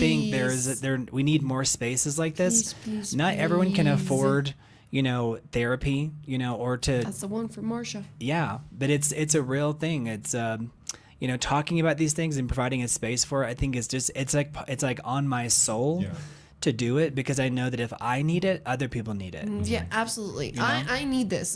That's why I've been so insistent. I'm like, can I come on? Oh please no, are you now?" kidding me? I'm like, no, come every day, please, because Yeah. it's there's a need, and you can talk about And a want. and it's an ongoing conversation. It's like a relationship Absolutely. with someone. Whenever you start a relationship with someone, it's an ongoing conversation. Yeah. And ideally, you're both getting better at it, and you're learning each other, and you're learning, okay, like this is good for you, or this is not good for you, or like we need to change Absolutely. this, or we need to solve that. Yeah. And it is amazing what you can achieve in a day, but at Yeah. the same time, it's like relationships do take time. Exactly. Absolutely. And so it's amazing how much we can cover in an hour or two, Yeah. or three. And it's like, wow, it's like if you really watch it back, it's like mind blowing. I'm like, we literally touched on all these different things and actually really made a good point here. Right. Yeah. It doesn't mean it's like, oh, look, we've cured relationships. No, it's about healing your life through conversation and through talk therapy. Yeah. And I'm sure we'll have to do one on childhoods, like, 'cause I think that is a big deal, because it's like you have no control. Yeah. And so like fawning is like an aspect of what you developed in your childhood. Absolutely. And it doesn't mean that the you're good or primal bad tools or- that your system came up with for you in order for you to understand the world, survive, whatever it was that your brain and your body needed to defend itself and thrive and survive. And going back to like the self-love, I was thinking of like self-deprecation is I think one of the biggest punishments that you could make on yourself, because it sounds very silly, but it is tell very us. true. Like it's a mom thing to say that you only have yourself at the end of the day. Like You go to bed with yourself, you wake up once with you're yourself. dying, you're only gonna have yourself and the life that you chose for you, and the way that you chose to treat yourself. And for the longest time, I went through this period of time where I was having a relationship with somebody that I shouldn't have been, and Well, good for you for knowing that. yeah, and it took me so much time to recognize that I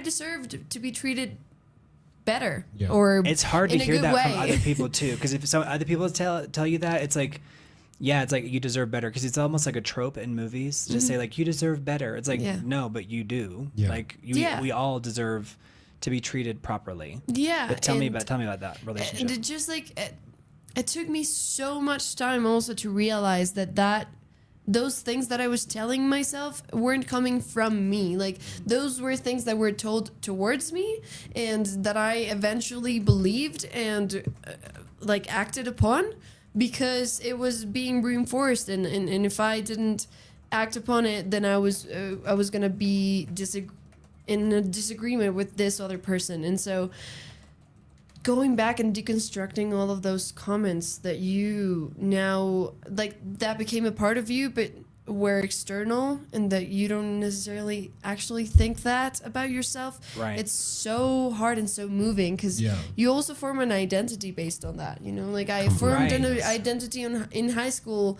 being a person that disliked themselves, and so like all of my actions informed a little bit that, you know. And I don't know, just being able to stand here today and being like, hey, I know that there's a lot of things that I need to work on myself, but I do love myself, you know, and I'm grateful for the body that I have and for the mind that I have and for the voice that I own, you know. And so it's very the ability to reason. Exactly. Because so many people, it's like maybe they don't have the wherewithal, meaning like the you know, the ability to fully reason their way out of the situation that they're in. You know, because sometimes you have to analyze the situation, and some people don't have that gift or that ability to step outside, or the time, because maybe they're so busy doing a job that requires their full attention. Yeah. Or in survival mode as well, just like because they're still in a let's say a toxic environment. Yeah, I mean, you cannot really work on yourself if you're too busy trying to survive in any other aspect in your life. That is so real. That's why you also need to be very compassionate once you, like, this is going back to the conversation, but like once, if you were to approach somebody for them to seek help, you also need to be aware of where they're standing, because like because you could actually do more harm if you're saying like, you're screwed up in this way and in this way and in this way. It's like, yeah, but they're so like it's baby steps. Yeah, but I cannot handle it all. Like I need all of these things to be all of these things in order to survive, and then I'll eventually circle back. Preach. Yeah. Okay, so we're gonna end on like 1984 versus Brave New World. So 1984 they're both dystopian worlds. Yes. One is more about like pleasure, which is Brave New World, and the other one is more about like control. But they both are like everything is controlled by the state. So if you haven't read these books, I would say. That's okay, Mark Sands. Mark Sands, you've been like a hero. I'm singing Bonnie Tyler, Mark Sands. Thank you. Keith Peavy-House, you want to come in here? So, all right, we're gonna. But you're gonna have to pick 1984 or Brave New World. Okay. Like which one would you not like? Well, just in general. So George Orwell and Aldous Huxley imagined two completely different ways a society could lose its freedom. In 1984, the government controls you largely through fear. You're watched, information is manipulated, history is rewritten, certain thoughts themselves become dangerous. Big Brother, that's where the term comes from in the book, doesn't particularly care whether you're happy, he just cares whether you obey or not, right? Yep. But in Brave New World, the system doesn't primarily need to terrorize people. It gives them pleasure, entertainment, consumption, and conditioning, and ultimately like substances. People are engineered into a society where they largely want the lives that they've been assigned. So tonight's question is horrible. If you absolutely had to choose one, which dystopia would you rather live in? And then I'll get into the nitty gritty real quick, and then just for like 15 minutes.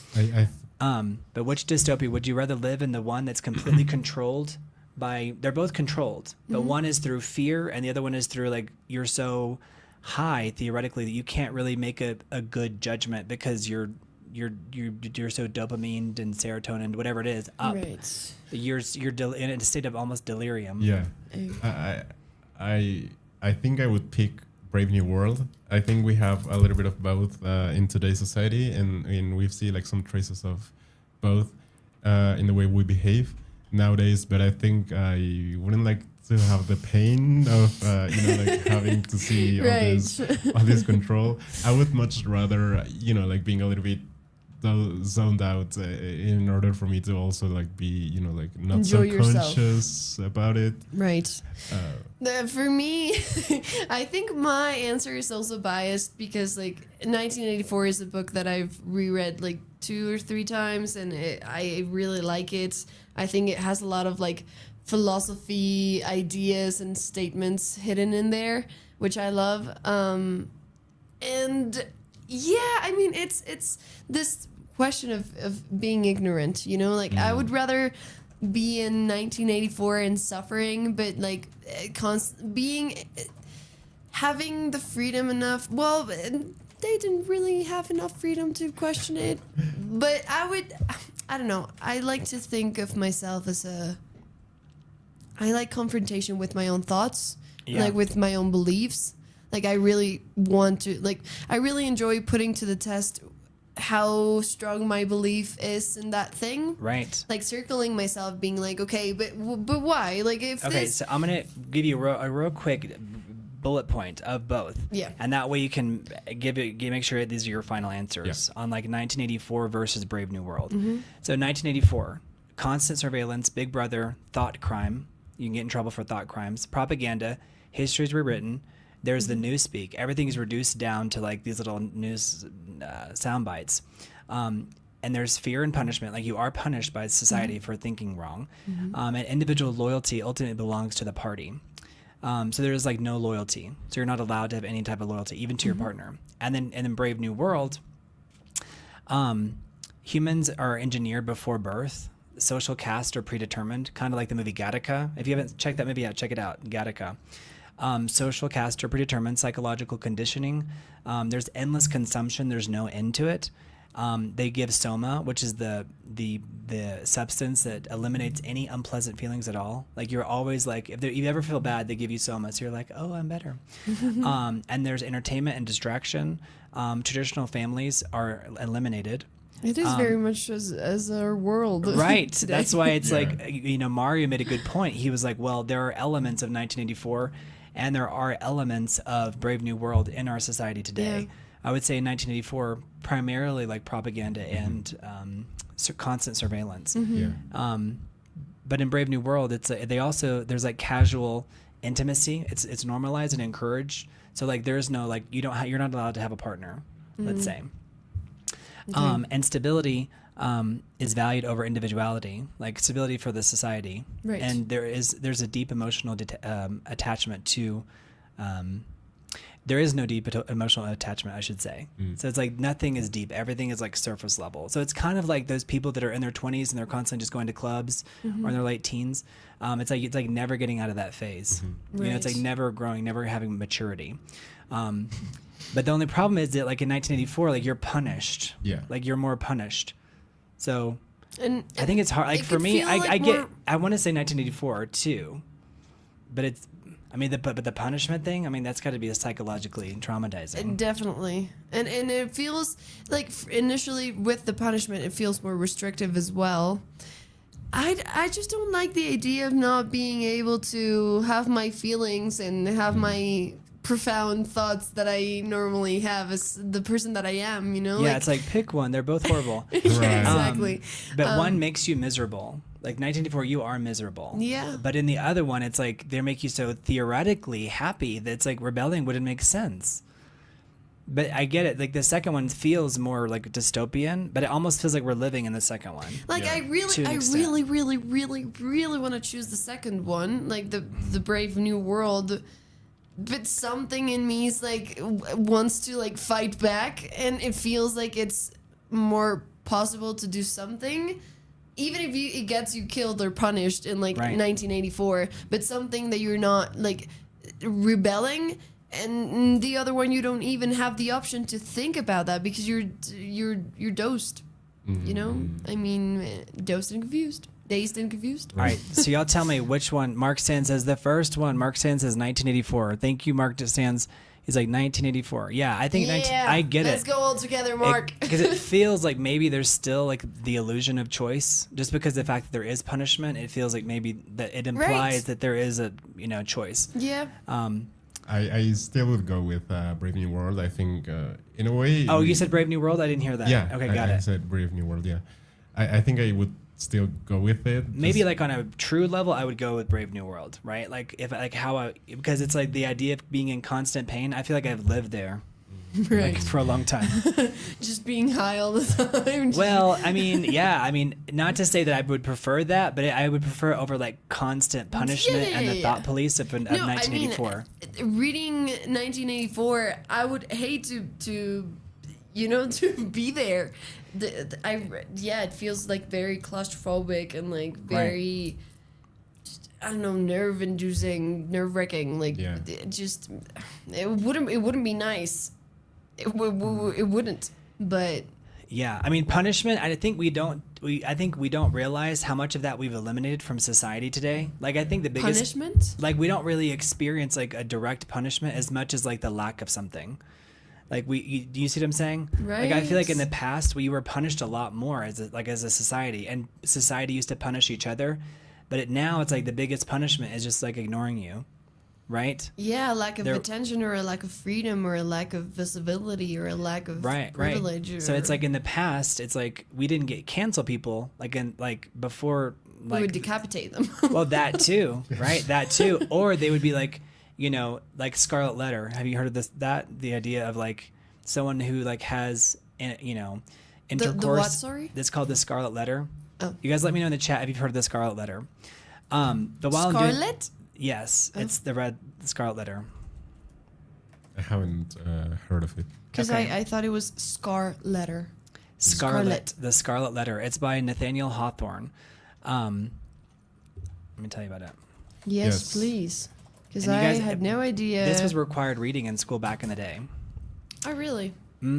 Okay, so the Scarlet Letter is an 1850 historical novel by Nathaniel Hawthorne, set in the 17th century Puritan Massachusetts. So it's set in like this community that's like super duper conservative, like the Puritans that came over. So basically, I could go through the whole thing, but it deals with sin and guilt and hypocrisy. So Okay. there's a woman who has Interesting combo. So a woman has a baby outside of her marriage. The town forces her to wear a letter A on her chest for the word adulterer, like adultery. Okay. Which, have you heard that term, Yeah. adultery? Yeah.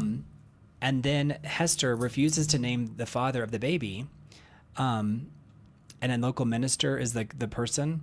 And her long lost husband arrives under a fake name.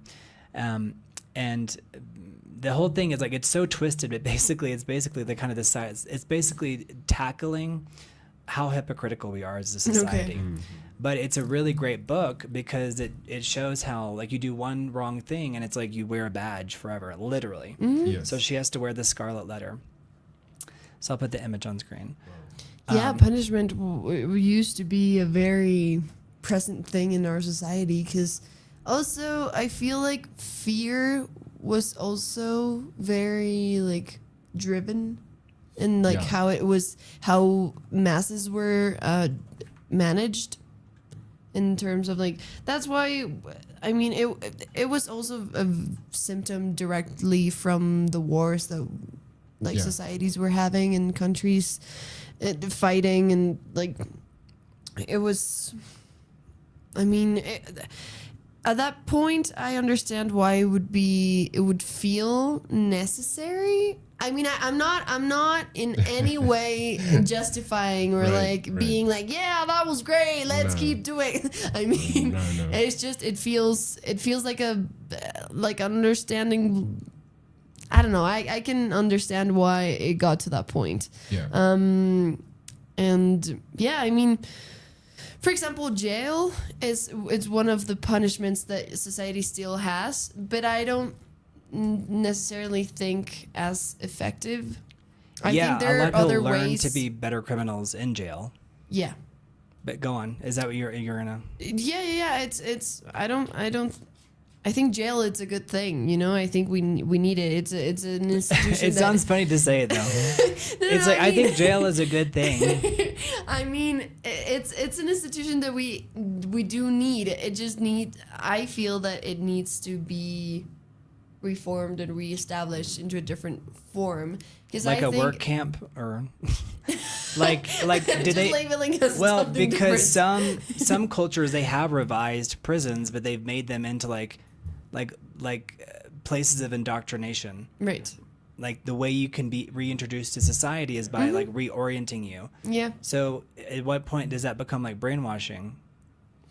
I don't know. Yeah, I mean, true. Well, I think brainwashing should have like an actual intention to wipe out who you were, Right. and reinserting. How's it? Reinserción? Right, like it's like reintroduction into society. Reintroduction to there's, society. There's probably another word that the chat will know, but Yeah. it's being like reintroduced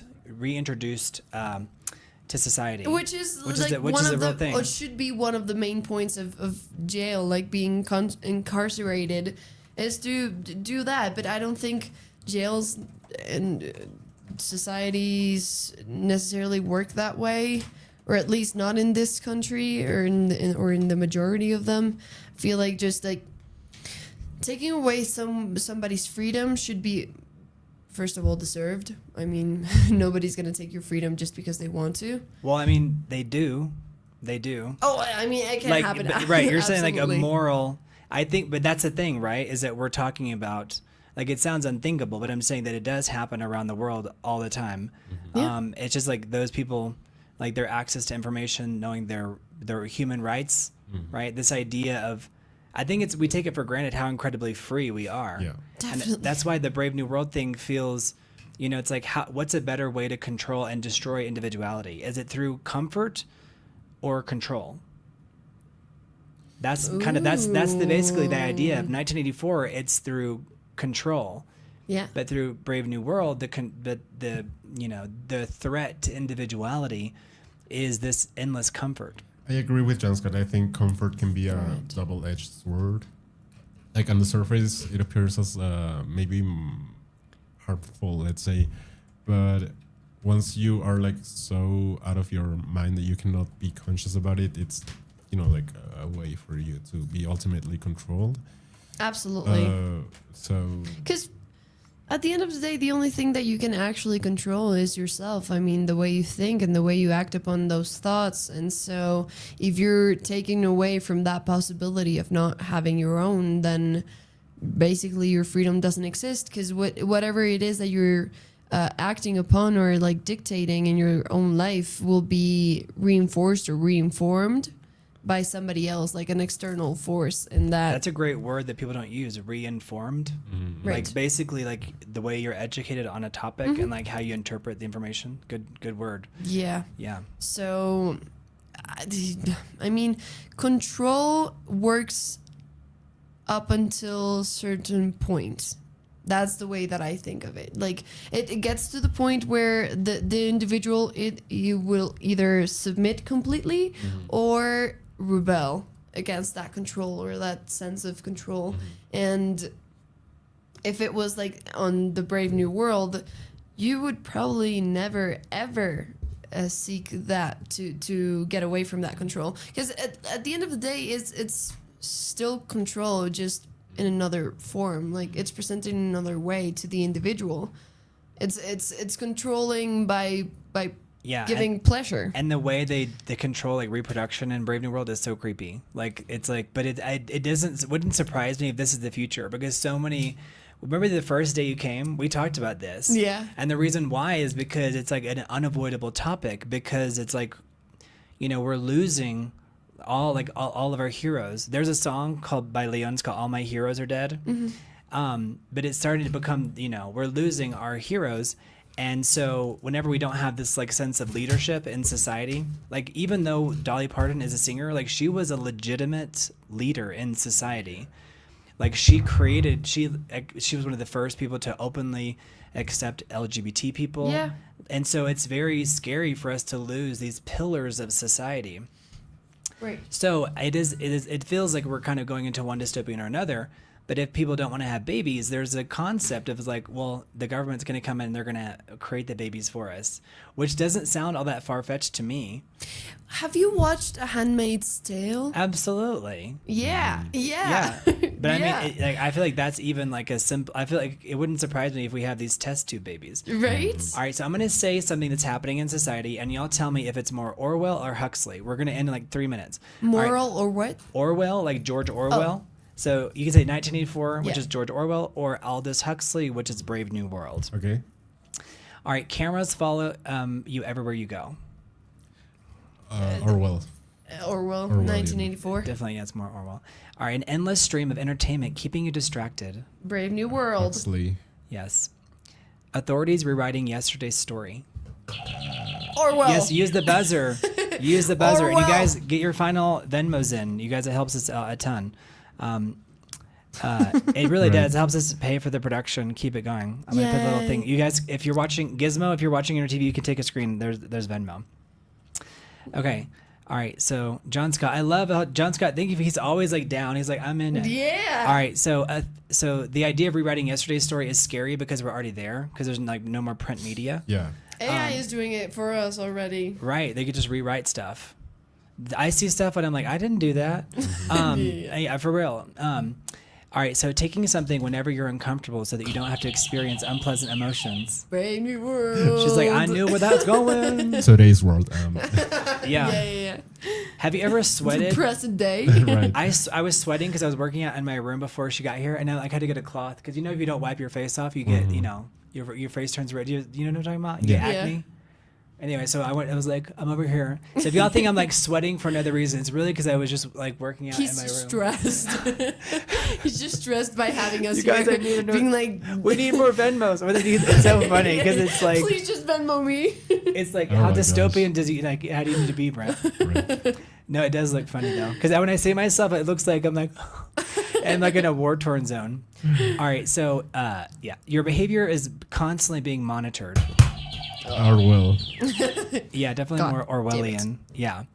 All right. Companies know exactly what pleases you, and you keep consuming. Brave New World Absolutely. and Amazon Prime. Yeah, Right, right. And right. basically today's like everyday life. Yeah. Yeah, Brave New World for that one, Huxley. That's his name, by the way. So if you ever get on Jeopardy or you get one of those big shows, or if you get like Cien Mexicanos Dijeron, although they never talk on those type of subjects, they just say like, if you ever watch that show during the middle of the day, just watch it so you can see how crazy it is. It'd be like, what do you like? Name a body Cien part. Mexicanos Dijeron. It's like so dumb. Yeah. It's literally like, what would be in your purse? And people are like, a phone, and like they'll get it wrong. Like it's like what? Anyway, that's the Mexican version of oh my gosh, Family Feud. In America, it's called Family Feud Okay. because it's like yeah, Oh, I think I've watched it. Was it hosted by? by Steve Yeah. something. Yeah. Yeah. You guys let me know which Steve it is. He's a really funny black Which comedian. Steve we are. Yeah. Oh yeah.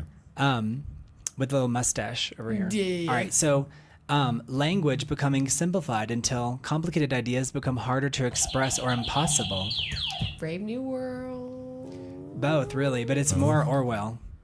Really? Yes, it's more Orwellian, but it's both. But it's basically because they dumb down the language to this point, and I can pull it up because I think you're probably right. But remember how they create newspeak? It's like newspeak. That's right. Yeah, I'm remembering from the newspapers that they would get, like the last newspapers that they If you guys like talking about dystopian got novels, their like hands and on, subscribe. It's in the scroll were here. very like it felt like it would highly like elevated in a certain way. I'll put it It was on just like old newspapers. right. Yeah. So newspeak is controlled, simplified, official language, and the country. Remember, it's Oceania. And so everyone like speaks through these narrow thoughts. So that's also I think what's happening to these kids who are on these iPads. It's like they don't have language, Yeah. and the parents are not necessarily super articulate. That's why someone like you who grew up and you, Mario, who grew up in these great environments where you have this really, really strong vocabulary. I'm like, this is like the gym for that. I'm like, every single day you have to use it because all of the people around you, like 99.9% of them, are losing that ability or they Absolutely. never Yeah. had it. They There's never this had thing where like every time I read something or I'm mostly every shocked. day I try to learn or relearn like a new word, for example, and I've realized there's a lot of people that just don't. It's no I thought judgment. it was like, It's no judgment. No, it's absolutely. but it's like we have a moral. And Mark Sands, thank but you. And keep something that PB was House and normal John in Scott. my brain. There's a wasn't moral actually, and I was responsibility. like, We do this show because there's a moral responsibility. Sorry to talk over you because over there. No, But there's a moral responsibility if you know better to at least share your truth. People don't. It's like religion. You don't have to take it, or education. Yeah. You can take it or leave it. But there will be people who show up to the party and are like, no, we need to get this information. Or at least we need to be reminded of it because Right. we get lost in the scroll, even though it's like at one point I knew better. You know, or you look in the mirror and you're like, I'm like, today, Brent, you're going to do better. Right. Because it's like you can get lost in this modern society where it's like, pop a pill, or Right. don't look at that, or don't learn. Or buy this, transform into this, or be Right. that, or not be this. Or, Exactly. 100%. Yeah. Okay. No, like that's why I loved today's topic of like your own individuality, Right. just like keeping it constantly questioning yourself on who you are is so valuable, and it can feel so grand and so immense and so like heavy to think about it as well. I love who you are. That's why I like you when you share it, because I think it's a good model Right. for other Yeah. people to be like, oh, that's it. I can be like that. And somebody was saying the other day, like, you know, we should get rid of celebrities. And I was like, no, we shouldn't. Because if you really do get rid of celebrities, then it's like it gives us no one to be like, I can aspire to be that. Yeah. I could potentially be Gives that. no role models. And obviously we want our celebrities to be like helpful to society. Yeah. Like we don't want people just to Ideally. be famous for being famous. Right. All right. These only have 3 more. People voluntarily give enormous amounts of personal information to technology because they because the product is enjoyable. My brother with AI. Today's world. Orwell. Is your brother playing around with AI lately? Yeah, I'm very pissed at him for that. No, I know y'all are both very radically independent. But he's probably like playing with it to see how he can use it to his advantage. Yeah, he uses it for like he was building his studio, and so he was like Is it like a making studio like like this? numbers. Yeah. Amazing. I love it. Like taking numbers and like how much it was gonna like cost him, and Sure. so like valid stuff. But I'm like being the person who I am, I was always like, that's so dumb. Like You just wanna hear a ask great- Google or your dad. He's an accountant. Right. Well, there's this idea of not wanting to bother other people too. We'll be done in like 4 Definitely. minutes. But the reason why I think he's using it too is because like how rapid you get the information back. Yeah. But there is a YouTuber. You should write this down. Her name is Hillary Lane. She's really, really good. Okay. And it's called The Second Story, you guys. We're here to support other YouTubers as well. Right. So The Second Story is really good. She's like, she's so real. She's like, I don't care what you think about AI. She's like, if you use it, it will destroy you. Right. Like eventually it will destroy you. And I think That's what I'm saying, but nobody listens to me. I'm validating your point of view. Yeah. I'm validating your point of view because Hillary Lane makes really strong arguments, and she talks gonna at watch it. length about like the Napoleon of Notting Hill. Yeah, like she's really, really good, and so I'll watch her stuff, and she does a great job of breaking things down. And she has a lot of haters actually, because people think she's like of a certain party, and she's like, what? Right. But she's also showing like you guys are proving why we're already like kind of living in a dystopia. All right. Okay, great. So we're like on the same wavelength, her and I. But she's all about writing, and she's like saying that's like what we've lost is like Right. people just push a button. It's like the script is generated, Yeah. Right. but like yeah, we can go into that later. All right. People are afraid to express an unpopular opinion. Well, but both? Absolutely, 100% trick question. Absolutely both. It's definitely I was even hesitant to press the button. I was like, Both. because you will be electroshocked, right? That's part of the Yeah, we're yeah. at 1984 over here. You guys, if you're just not joining the stream, like and subscribe. Let us know where you're watching from. We're just wrapping getting up. a tease. Right. The reason why, yeah, like your chair. I feel like, would you be okay New like, if we dynamic? started later? Well, that too. Yeah, like next time your chairs are here, they're going to be plugged. You're- Why is my chair you're plugged in? getting Oh, there's electrocuted. a heater in there, or there's a Right. cooler. Right. Like, oh, nice. And then Yeah, I think right, exactly. Right. Yeah. There's Brent being like, nope, you're wrong. yeah. No, I think that's the thing. I hope that you never feel like I'm like, you're wrong. No, I'll be like, this never. is what I think, but it's like, I'm constantly questioning reality too, because the rules are constantly being The only rewritten. time that I thought we were in this disagreement when we had the cards and everything was just like, let's talk. And I was like, no, Brent, just leave. Oh, yeah. funny. When I was saying like I'll talk about everything, I think that everything can be resolved through talk, and No, obviously absolutely. society doesn't believe that. I sent my own mother a message yesterday. I was like, you need to talk this out with this other family member. Ghosted me, nothing. But I just poured my heart out, and I was like, well, at least I got it off my chest. Yeah. You know, And that's a win for you. it was a win for me because I was like, now I'm not carrying around all those things. I'm like, I said the thing, and You've said you'd part of the conversation until that point. Yeah, once it goes to the other person, that's not enough. You know how everyone has a burden. role in their family? Yeah. Like I was the peacemaker. But then, I think a peacemaker, she just disappeared, the other one. So now I become the villain. Like, and if you look at dysfunctional families, so the peacemaker can easily be converted into the villain because Yeah, 'cause each if side you thinks stop you're taking helping another us, side. then you're harming us. Yes, Yeah. yes. All right. Don't let yourself think of you that way, though. No, I don't. But it's very easy to get trapped in that as dynamic as well. I mean, I felt for so long I felt like that was my position in my family as well. Like I was The trying peacemaker to, or the villain? Yeah, no, the peacemaker, like trying to constantly fix everything. Mm-hmm. And then when I stopped, it was like, well, now you're kind of like useless. Like, why are you not doing anything? Like, you're harming us for not doing anything. And it was like, well, maybe it's not my responsibility. Ta-da! Right. Which but is very brave too.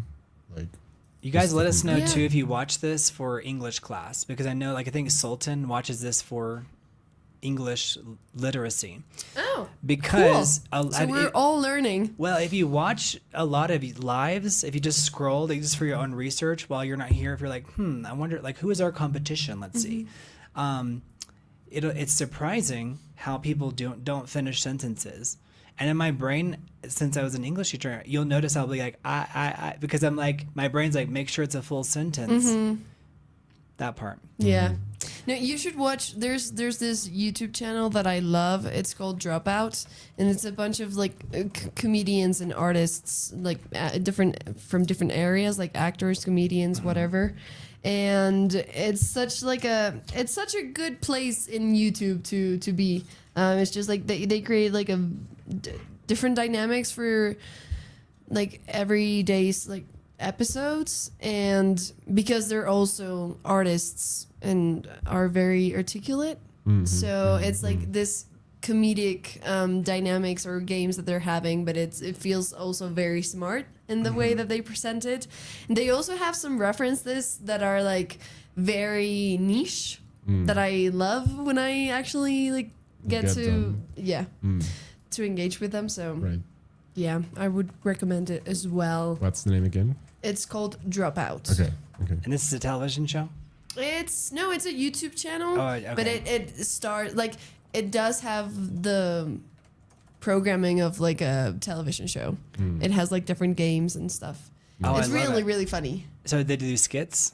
Yeah, they do basically everything. Yeah, it started with skits, and then like they started having like one of them. It's called Game Changers. So every time the cast comes in, it's a different game, and it's just like discovering the game through the game. It's just Is this very what's on funny. screen? Yes. Okay, well, check it out. Those are We're here to Dropouts. support other YouTubers as well. Yeah. All right, so Dropout. And also, I think as I get your feedback, we can morph into this. Like have the skits. We've done skits. Yeah. Mark says, if you're not the peacemaker, who will be? Yeah, I mean, nobody else. But the question is, will people listen to me? And I think you made a good point. You were the peacemaker in your family, but you stopped being the peacemaker.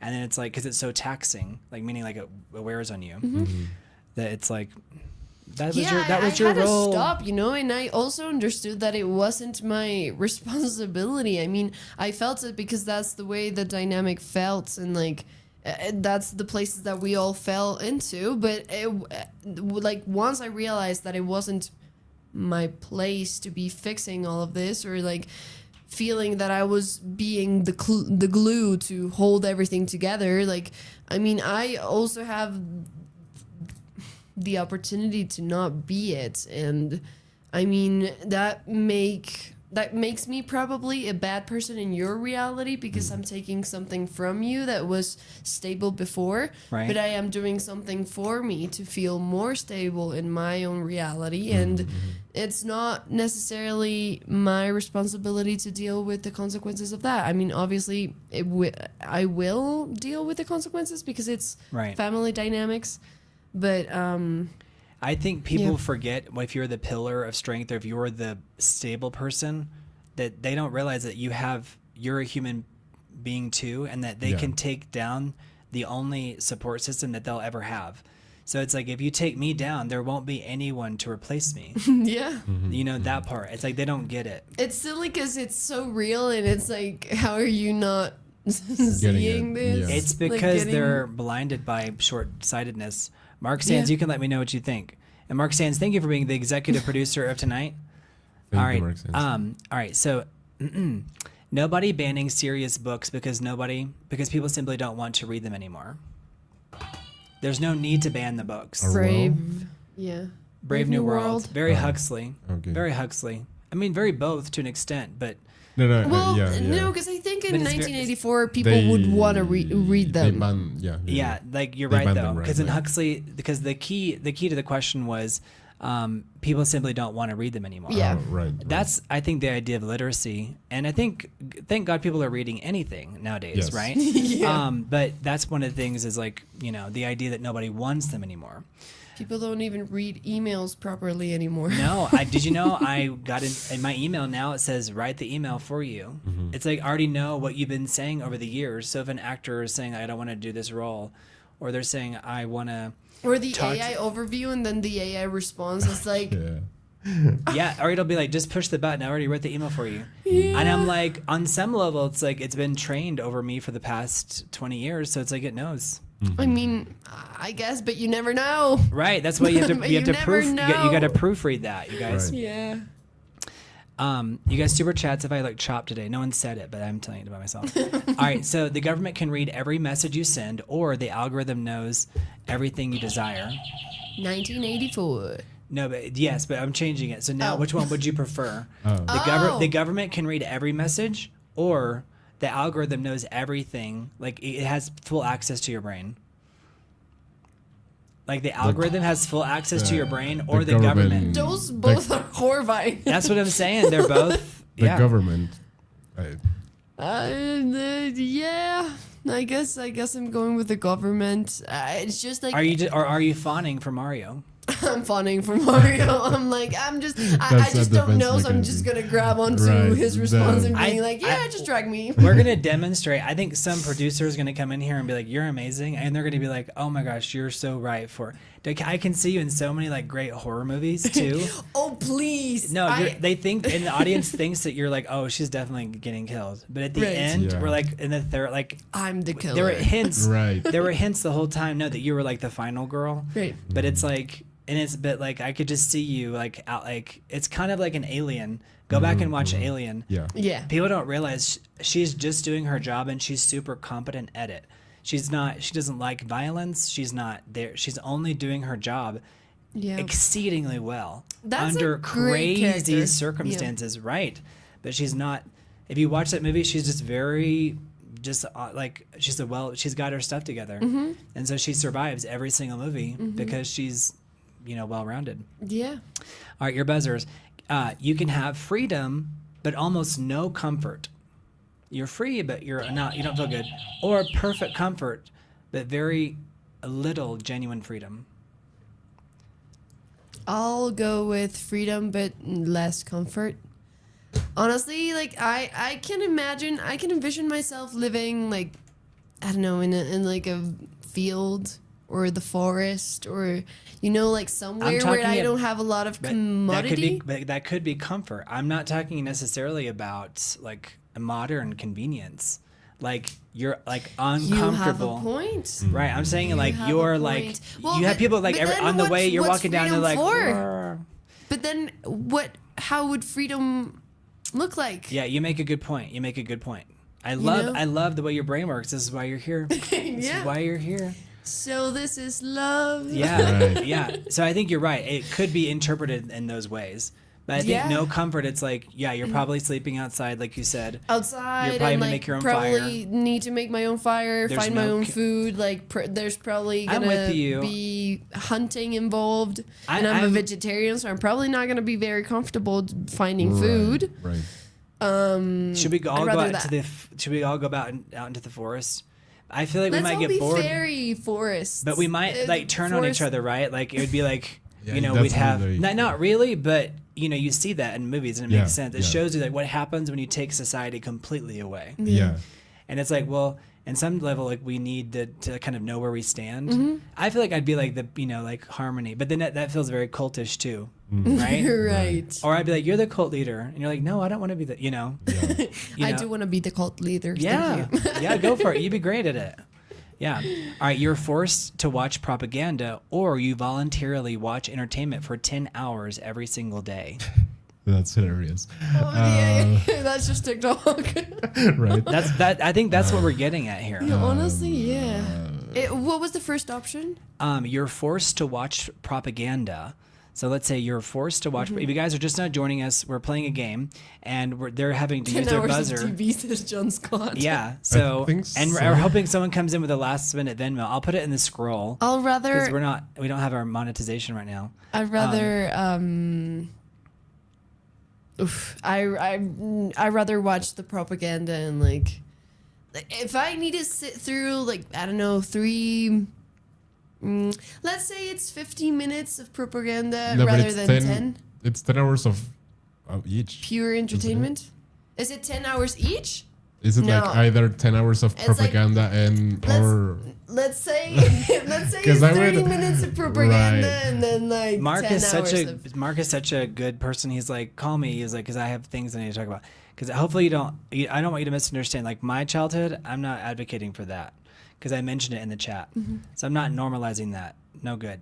Raise your children correctly. But you can have let's see, what was the last one? All right, you're forced to watch propaganda or you voluntarily watch entertainment for yeah, 10 the 10 hours only apply for the voluntary entertainment I thing. guess. What is voluntary? After a while, like, is it voluntary? I guess it's not truly. Well, I I guess, guess you if get to pick which is the inside of the bubble Right. of what it is. Well, I mean, if you're still making a choice, then it has I would I don't know. pick entertainment and just go to high and Of course you would, entertainment. because you would go to Brave New World. It doesn't Because you want specify- everything to be Would. easy and fun. Yeah, that's just my Jesus, You guys, personality. don't forget to honestly. like and subscribe. Please That's suffer just a my little. no. John Scott, Right. what counts as propaganda? He says propaganda is heinous. I think we were taught, Right. like people our age.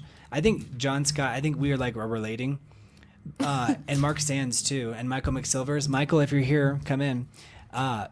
Because we grew up during an age where propaganda was seen as like this like very World War II Germany, right? Normalizing things. Yep. But propaganda can look like anything, right? Yeah.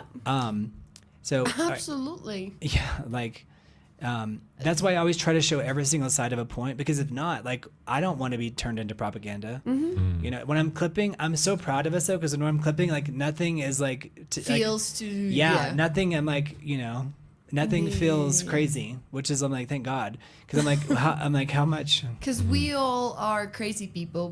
We don't try to implement crazy. We're not things trying into the to. world. We're not trying to push our views on anybody. That's what it is. All right, nobody is allowed to disagree with the government, or everyone is technically allowed to disagree, but no one cares enough to do it. I'll put it on screen. No, I no. hate all of these questions. Well, I think I'm kind of making a point about like the government that we're like, not the government, Yeah. the world system that we're in now. I would rather people didn't care. Because if I would like to think that if you don't care, it's because there's nothing necessarily inherently wrong.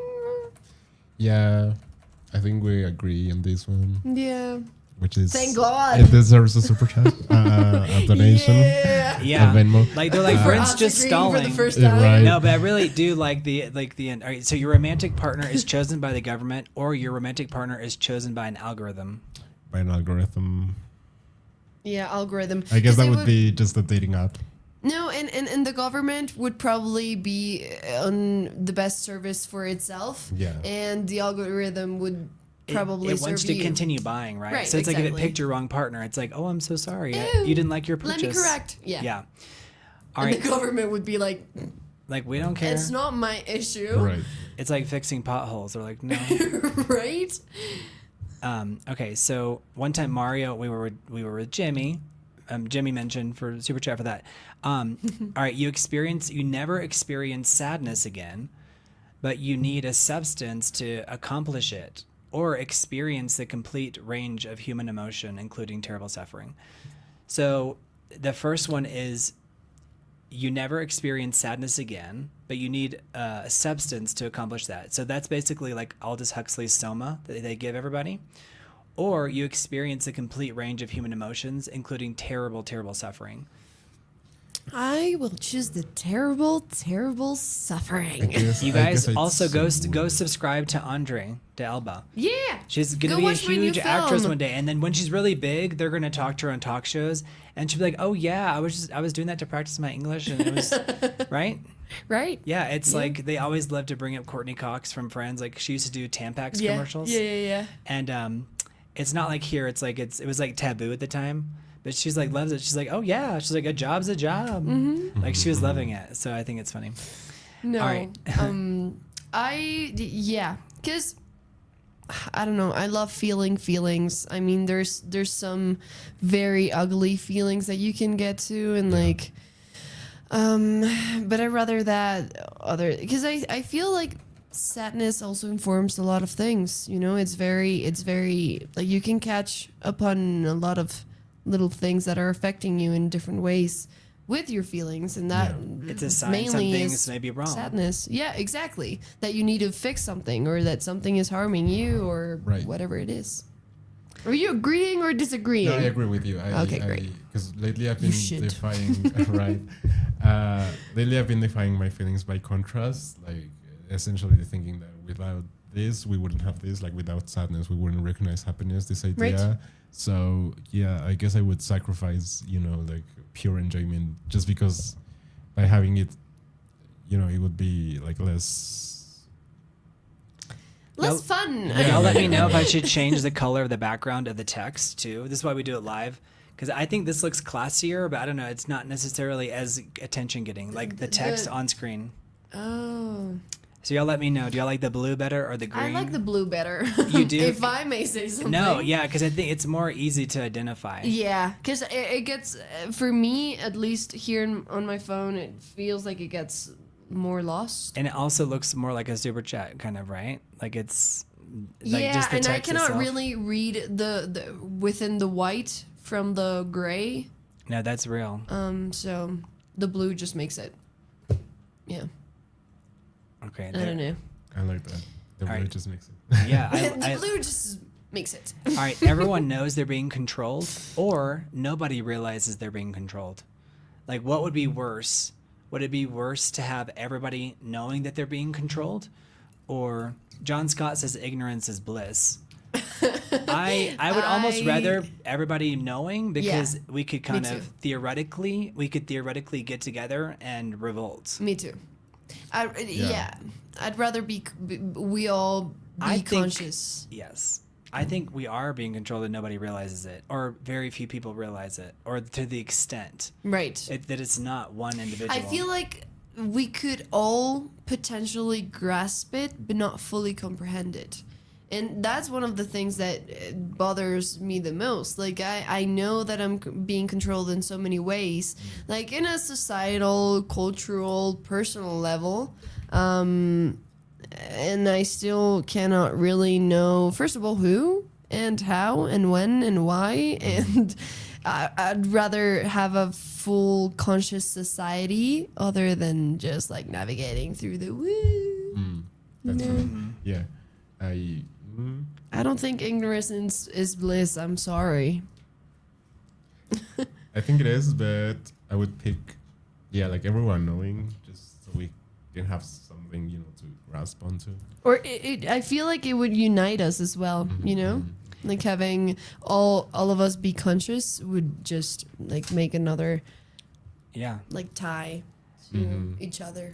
I don't know. So Orwell feared that information would be withheld from us, but Huxley feared that we'd be given so much information and entertainment that important things would disappear inside of all of that noise, which is where we are. And I would argue now, but you can disagree in the audience too. And Orwell feared people would ban books. Huxley's nightmare doesn't necessarily require any banning of books because people would eventually it wouldn't cross their mind to pick up a book or even know what a book was at this point in the future. So which prediction scares you more from those, just from that quick thing? Well, the one that scares me the most right now is the Brave New World theory, just because it aligns so much with what we're already living through, and like that in itself is very scary. Like to feel it very real and close to us. I guess that's why I'm picking it, because it's kind of like what we're seeing nowadays, Right. So in a way, that's already happening. So I'm like, okay, that's I can already deal happening, with this. right? Just gaslighting yourself. Right. Being like, of That's course me I can handle coping, this. Yeah. That's me saying I would survive, like It's like I can handle I can this. It's handle fine. it. Right. No, but I don't know. I'd feel it's more. For me, it would be scarier. And at this point, like if you were to switch me from one reality to the other one in this right moment, I would be more scared of being in Orwell's world, just because I'm a really curious person and I really want to know more and I really want to question everything, and I want people to be conscious about the unconscious and unconscious about the conscious, and I want people to revolt, not necessarily in like an aggressive or violent way, but just like I feel that revolting is necessary, and like it's a fun thing to do, to realize that something is not going well, or it's not cathartic, because we all know every day we wake up and go to sleep knowing that we're living inside of an unjust system, and that there are measured changes. It doesn't mean heads have to roll, right, but it does mean that, and I was trying to talk about it with you and Marco, but this idea that, like, there needs to be a change. But what that looks like, maybe on some level, like AI or these different things, it's like it feels like we're trying to be given tools to change, but it's like, no, it's just more of the Aldous Huxley model. Exactly. So I would be more scared to go to George's, and please don't ban books, and please read more books. Read more books. All right, this is the last sentence. You guys leave a Venmo if you'd like, since we don't have super chats for like the next 28 days or so. So this helps us keep us on the air. So Venmo is going to keep us alive. Right, and if you're international, then Wise. So Wise is a thing. Have you heard of Wise? Yeah. Okay, I'd never heard of it until someone who watches I used told to me pay about my it. rent once when I was in Canada before, because I couldn't use like a bank account there. Yeah, traditional. Okay. And then, Okay. So. All right, so this takes us all back to identity. 1984 asks, what happens when a system tells you who you are allowed to be? But Brave New World asks something potentially stranger. What happens when the system creates the desires that make you who you are? Creates the desires that make you who you are. I also think that is interesting, because I do think that we're living in a Brave New World because we are so defined by consumption. Not to beat a dead horse, but it's like what we wear, what we buy, So because if you walked outside and you wore like a trash bag, people would be like, "You're crazy," or I'm or like, "Oh no, it's performance art." Right. It's designer. When I'm going through it, I just wear this jersey. Have you noticed? Like when I'm really going through it, I'm like, this is my go-to. It's just like I feel safe in this. I love when clothes feel that a certain way, like so specific that it's like, I need this piece of clothing to take care of me while I am going through this certain thing. Right. It's like I feel comfortable in it. Yeah. Okay. So control or comfort, just pick one word and that's it. And then we're going for real. We're going bye-bye. Comfort. Comfort. Yeah. Comfort, yeah. I would pick comfort over control. It's fine. I'm gonna leave it at that, and I'm gonna go read Brave New World as fast as I can, so I can compare both of them. So you Have can the realize AI read it that to you you. would So I can disagree even No, more. you will pick it Now, ultimately. Mario, thank you. So No. that now I have all the tools and all the information to brainwash you To drag me. into If you guys are wanting new the here, 1984 subscribe, stuff. like, and subscribe because Right. we have these conversations. They're very healing. They're very cathartic. It's kind of like I always use this example. I remember I told you I worked at this hardware store, and it was like totally outside of what I do. But I remember thinking like, this is where I am now. It's like learn everything, and I learned to love all the different professions: plumbers, electricians, all the people who did roofing, the building the constructions of the houses. And I was realizing like what a crucial function that they do. And it was like in Absolutely. between like casting jobs or working in entertainment. And then when I went back, it's like I appreciated what I did so much more, but I also appreciated like every structure that we're in, all the detail, all the work, we're like bees. It's like we have to build society as together, but we also have to help each other heal and navigate and understand what we're going through. So you guys subscribe and like for more. So thank you for And accompanying us. Thank you guys so much. Thank you, Bye. guys. We are Have going a to do the great countdown night. today. We're going to bring back just for fun. Yeah. For John Scott to leave leave a Venmo. John Scott, I'm looking at you. 5, 5, 4, 3, 2, 1. Happy Happy New New Year. Year. everyone. Bye. Thanks, y'all.